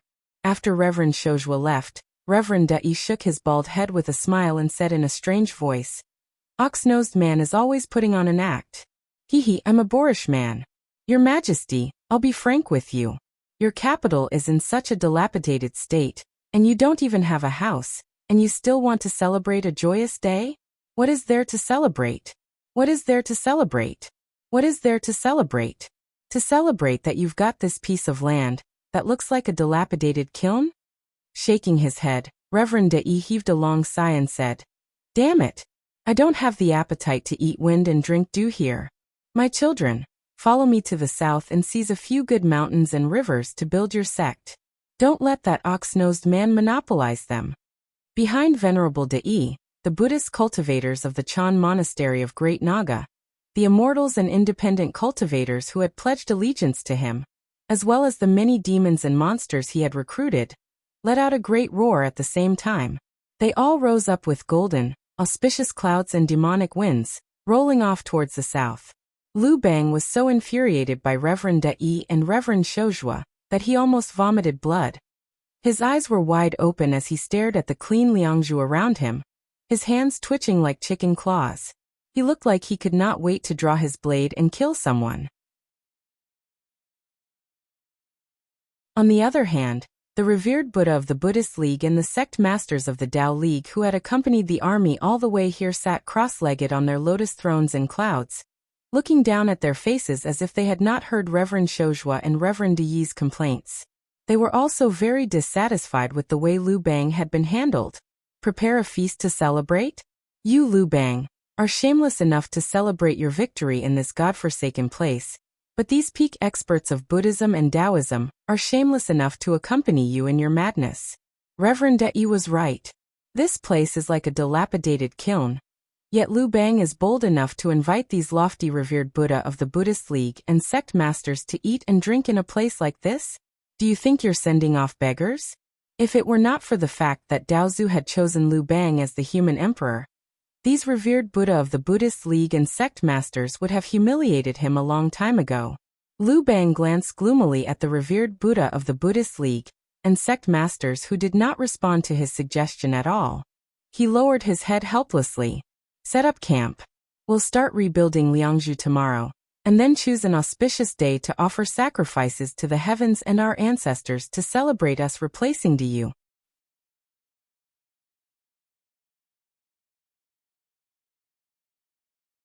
Chapter 11:13. The High Cliff of Liangzhu. Today Liangzhu could only be named as High Cliff. The vast Yuxiong Plain had been scraped 100 miles into the ground, but the original site of Liangzhu, which was about 1,000 miles in circumference, was still standing. Surrounded by a 100-mile abyss, Liangzhu stood alone. What else could it be if not a high cliff? On the eastern edge of the cliff was a row of neatly erected reed huts in Chichi. Many sect masters of the Tao League were sitting cross-legged on cloud platforms, their heads glowing with auspicious clouds. Lotuses of various colors could be seen drifting in the clouds, and specks of golden light dripped down along the edges of the clouds like pearls and pearls. At Daozu's order, these sect masters of the Tao League had come to help Liu Bang. In addition to themselves, they had also brought many of their disciples with them. A group of immortals had gathered under the reed huts, all silent and meditating on the cloud platforms. The higher-ups of Diyu had fled, and Liu Bang had replaced them. But Liu Bang had not really unified Diyu yet. Now apart from Liangzhu, which had fallen into Liu Bang's hands, the whole Pangu continent was in a state of anarchy, and there were all kinds of troubles. And all of these troubles required the support of the Tao League's immortals for Liu Bang. So these immortals sat quietly under the reed huts, feasting on the wind and drinking dew. In the distance, the lights were brightly lit. Liu Bang's army was slaughtering cattle and sheep to celebrate their victory. The aroma of wine and meat wafted into the air, making the immortals frown and shake their heads. On the western edge of Liangzhu's high cliff was a row of reed huts as well, neatly arranged. The world venerables of the Buddhist League were sitting cross-legged on lotus platforms with their disciples under the reed huts. One of them was reciting mantras and explaining the wonders of the Buddhist League. At the same time, all the world venerables of the Buddhist League emitted auspicious lights from the top of their heads. Images of flying apsaras, heavenly dragons, rocks, and vajras shone in the void, fighting against the auspicious clouds emitted by the Tao League's immortals hundreds of miles to the east. Apart from the core disciples of the Buddhist League and Taoist League in the east and west camps, there were not many immortals and Buddhist cultivators left in Liu Bang's army. Along the way, from the southern region to Liangzhu, Liu Bang split up his army and killed almost all the cultivators in the army under the instruction of the leaders of the Buddhist and Taoist sections. Even some primordial immortals and Buddhas from a few powerful immortal sects were killed by Diyu's revered elders from the secret palace. These Tao reasoning realm existences were also extremely talented people. They cultivated arduously as mortals, and it wasn't easy for them to reach their current cultivation level. They even established a great foundation. Unfortunately, they were not the direct disciples of Buddhism or Taoism, nor were they the direct disciples of the 7 Buddhist patriarchs and 9 Tao patriarchs. Therefore, they could only be cannon fodder in this battle. After all, there were too many people in the 3 realms who lacked divine positions. Many of the high-grade divine positions could only be filled by Tao reasoning primordial immortals and Buddhas, and they were sent to the investiture of the gods to fill those divine positions. The almighty experts of the Buddhist and Taoist sects in the east and west were sitting quietly, while Liu Bang's army was feasting and celebrating the victory. In a corner of Liu Bang's camp, some lucky survivors of the fierce battle were weeping and chanting sutras to expiate the souls of their elders. The elders of these cultivators from small immortal sects in outer heavenly realms were all killed by the revered elders from Dayu's secret palace, and they were the only ones who managed to escape. But their cultivation bases were low, and their aptitudes were extremely poor, so the almighty experts of the Buddhist League and Taoist League did not think highly of them. As Liu Bang was planning how to burn the bridge after crossing it, how could he care less about their lives? Tens of thousands of young cultivators who had survived secretly gathered in the corners of the camp, burning a few incense sticks, burning a few pieces of paper money, and singing a few lines of sutras for the souls of their elders who had died in the battle. This was also a way to show their sincerity. Everyone thought that it was a great victory for Dayu to abandon Liangzhu. Since then, the human race had truly fallen into the hands of Tao League and Buddhist League. Once the countless Yuanling in the investiture of the gods were conferred with their divine positions and filled up the vacancies in the heavenly Tao, the 7 Buddhist patriarchs and 9 Tao patriarchs would be able to interfere with the heavenly Tao of Pangu world with the power of the divine positions in the 3 realms, turning from existences who followed the heavenly Tao into real almighty experts who could forcibly interfere with, or even change the heavenly Tao. They could also forcibly extract the fortune of the human race, change the world, and truly take control of Pangu world. If they succeeded, the Wahuang clan and the Holy Alliance would no longer be in their eyes. Even Pangu, who had been hiding for a long time, was the one who created Pangu world, and the heavenly Tao was determined by his will. However, the heavenly Tao was like a huge chessboard, and the divine positions of the heavenly Tao were the chess pieces on the chessboard. When all the chess pieces were in the hands of the 7 Buddhist patriarchs and 9 Tao patriarchs, how the game of chess should be played would be according to their will. The power of fortune of the great Tao of heaven was mysterious. Didn't all the arrangements of the 7 Buddhist patriarchs and 9 Tao patriarchs aim to completely control everything? Dayu was forced to abandon his foundation and flee. Although he had left a huge trouble for Liu Bang, in the eyes of the 7 Buddhist patriarchs and 9 Tao patriarchs, as long as Liu Bang inherited Dayu's foundation and became the human emperor, all the troubles would no longer be important. Therefore, while Liu Bang was celebrating the victory in Liangzhu, the 7 Buddhist patriarchs and 9 Tao patriarchs were also drinking and chatting merrily in the Tao Yuan Palace. They drank and celebrated excitedly, and at the same time, fiercely argued about the ownership of their priesthood when they were conferred as deities. The 7 Buddhist patriarchs strongly demanded that the 9 Daozu fulfill their original promise. The netherworld should be completely controlled by the Buddhist League, and at the same time, they were free to preach in Pangu world, and their disciples could even enter the officialdom and become herdsmen. But the 9 Daozu told the 7 Buddhist patriarchs in a righteous tone that after the first covenant was signed, the 7 Buddhist patriarchs had shamelessly betrayed it, supported the Shizo dynasty and the Ling dynasty supported by the Tao League, and caused great losses to the Tao League. Therefore, the conditions that the 9 Daozu had promised them had to be lowered. The disciples of the Buddhist League could only preach in outer heavenly realms, and Pangu continent could not interfere. Most importantly, at least 2 of the disciples of the Tao League had to be conferred as the great emperors of the 6 paths of reincarnation in the netherworld, and they would be the lords of the human Tao and heavenly Tao, the most important in the 6 paths of reincarnation. How could the Buddhist patriarchs tolerate such conditions put forward by the Daozu? Although they had indeed betrayed the alliance, as the saying goes, every man for himself, they didn't feel that there was anything wrong with betraying the alliance.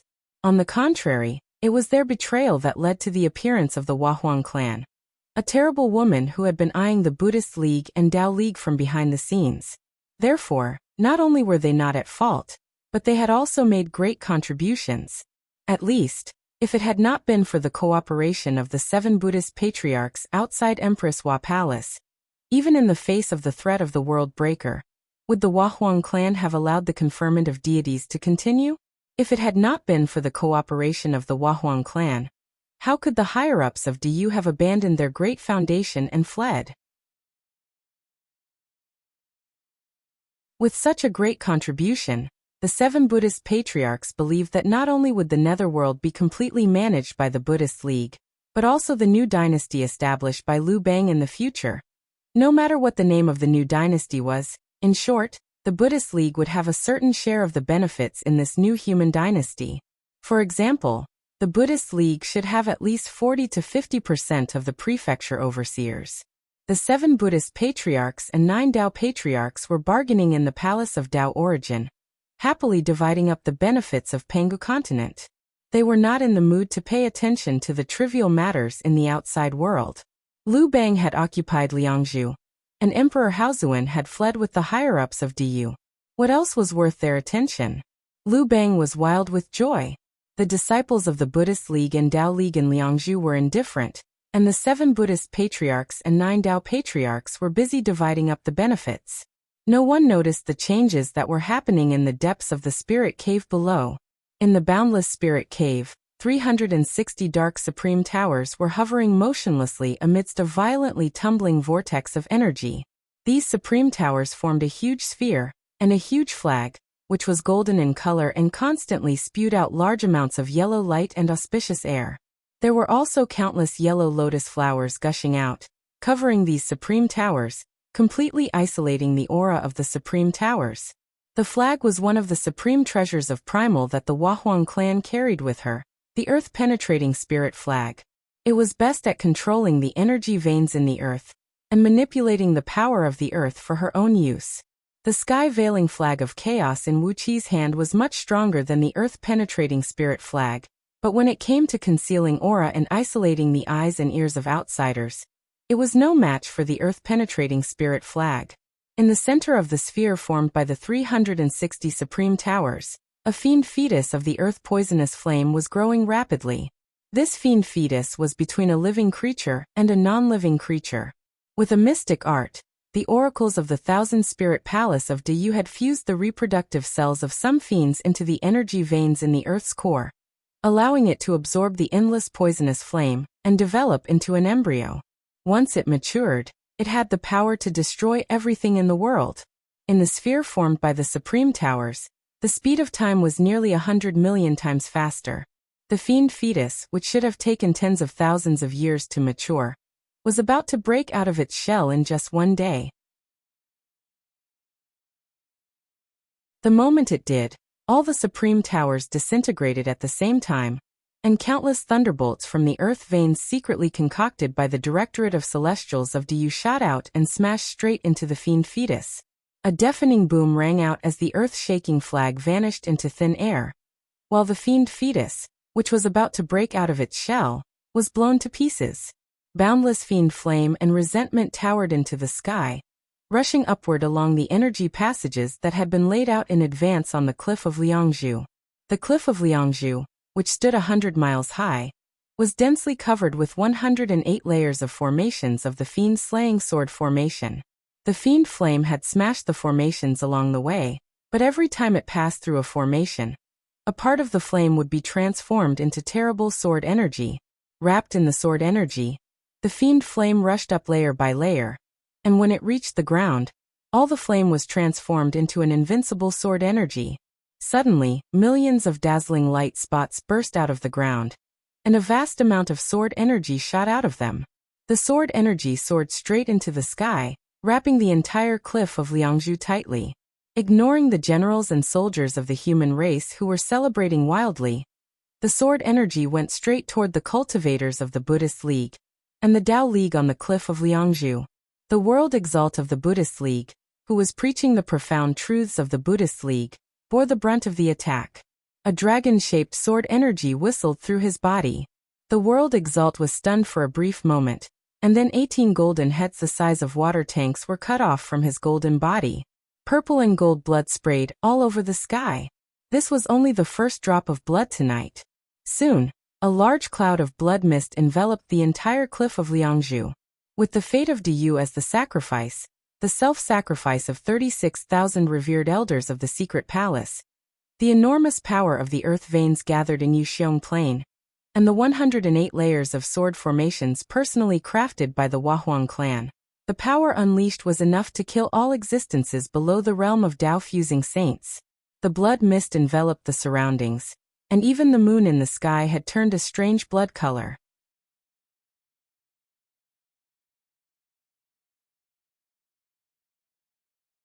Chapter 11:14. Lu Bang stood blankly in the center of the camp, staring in panic at the sword energies that filled the sky. He was surrounded by a large number of elite generals and civil ministers, and all of them were staring blankly up at the sky like toads that had been struck by lightning. No one could react at all. A plume of purple smoke wheeled over Lu Bang's head, in which 9 giant dragons were wheeling and letting out deep roars as they protected the area 100 miles around Lu Bang. As soon as the sword energies touched the mighty pressure emanating from the dragons, they immediately retreated and turned around to slash into the distance. Apart from the area 100 miles around Lu Bang, which was absolutely safe, miserable howls of despair could be heard coming from every corner of the camp. The human soldiers were safe, but the immortal cultivators and Buddhist cultivators whom Lu Bang had recruited and only pledged allegiance to him were slaughtered. How could these itinerant cultivators, most of whom were only heaven immortals, resist the terrible sword energies that could cut even Tao-breaking experts in half with a single slash? Wherever the sword energies passed, all the cultivators were cut to pieces. Streams of Yuan Ling shot up into the sky, and were sucked into the investiture of the gods. Under the tents on the east and west sides of the camp, the world exalts and sect leaders all unleashed their supreme treasures of primal and horror, hoping that these powerful treasures could save their lives. But these treasures, which were usually invincible and indestructible, seemed to be greatly suppressed today. Their light had dimmed and were trembling, and they could not play any role at all. All the world exalts and sect leaders could only rely on their cultivation base to resist the incoming sword energies. But the endless sword energies contained the terrible heat of the poisonous flame in the earth's core, an irresistible pressure, and a suffocating aura of the law of heavenly Tao. It was as if the whole world was stirring and trying to kill them. What they were facing was not ordinary sword energies, but a terrible attack that was similar to the wrath of the heavens. The laws of the great Tao in this part of the void had been twisted by someone with a mighty divine ability. The laws of the great Tao over Yuxiong Plain were filled with a fierce, killing intent, and all the power of the great Tao had been transformed into an aura of slaughter, an aura that could kill all cultivators. Unless Lu Bang possessed the aura of the human emperor, and unless he practiced the orthodox cultivation technique of the human race, any other cultivator who dared to approach Yuxiong Plain tonight would be killed by the peerless sword energies. A few miserable howls rang out as the immortal energies around the few world venerables and sect masters were sliced apart by the sword energy layer by layer. Their attainments of Tao were wiped clean, and not long after that, their golden Dharma bodies were shattered. Even their immortal souls and relics were crushed by the sword energy. Only their prime original spirit floated up with the wind, and was sucked into the investiture of deities from a distance away. In just a quarter of an hour, all the immortals and Buddhas on the high cliff in Liangzhu were killed, and so were the immortals and Buddhas whom Lu Bang had painstakingly recruited to be loyal to him. But the whistling sword energies did not stop there. Countless sword energies converged into a terrible sword beam that was 100 miles wide and tens of thousands of miles long, shooting straight toward the south of Liangzhu with a murderous aura. Dei Supremacy and Lord Shozhua had just found a few good cave abodes in the surviving mountains in the south of Liangzhu, and had just settled down their disciples, and the immortals and Buddhas who had pledged allegiance to them. They had been sitting in the cave, glancing at each other and provoking each other. Abruptly, through their spirit powers, they sensed the earth-shaking change happening in the sky above Liangzhu city. They quivered in fright and immediately leaped up from the ground. They knew that this was an ambush set up by the Huahuang clan. But now that they were in Yuxiong Plain, the deadly sword formation would drag them all into it.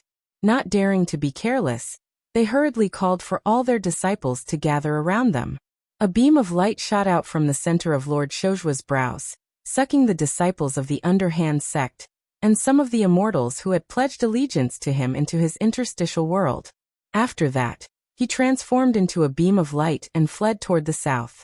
Dei Supremacy did the same.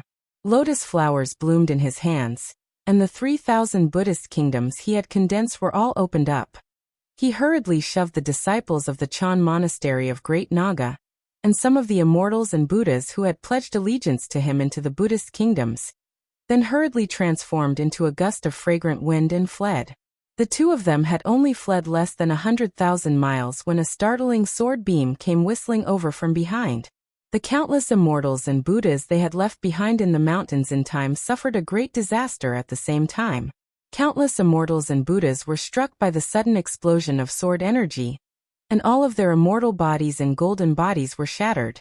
Their immortal souls and relics disintegrated at the same time, leaving countless Yuanling howling as they were sucked into the investiture of the gods. The sword rainbow converged again and chased after heavenly venerable Dai and esteemed monk Shojua. They dared not to be careless any longer. The sword beam had the terrible power to kill their golden bodies. They no longer bothered to hide their strength, and unleashed the power of the peak of the Tao-breaking realm. Lord Shojua unleashed the Grand Pure One's star pedestal tower. Countless starlight swirled around him, and with the power of the stars in the universe, he had left Yuxiong Plain in the blink of an eye. Dei Supremacy threw his head back and uttered the name of Buddha. A wisp of white light shot out from the center of his brows, in which the scene of Mount Gradrakuta appeared. With a sway of his body, he broke through the void and came to the front of Mount Gradrakuta. His speed of escape was more than 100 times faster than Reverend Shojua's.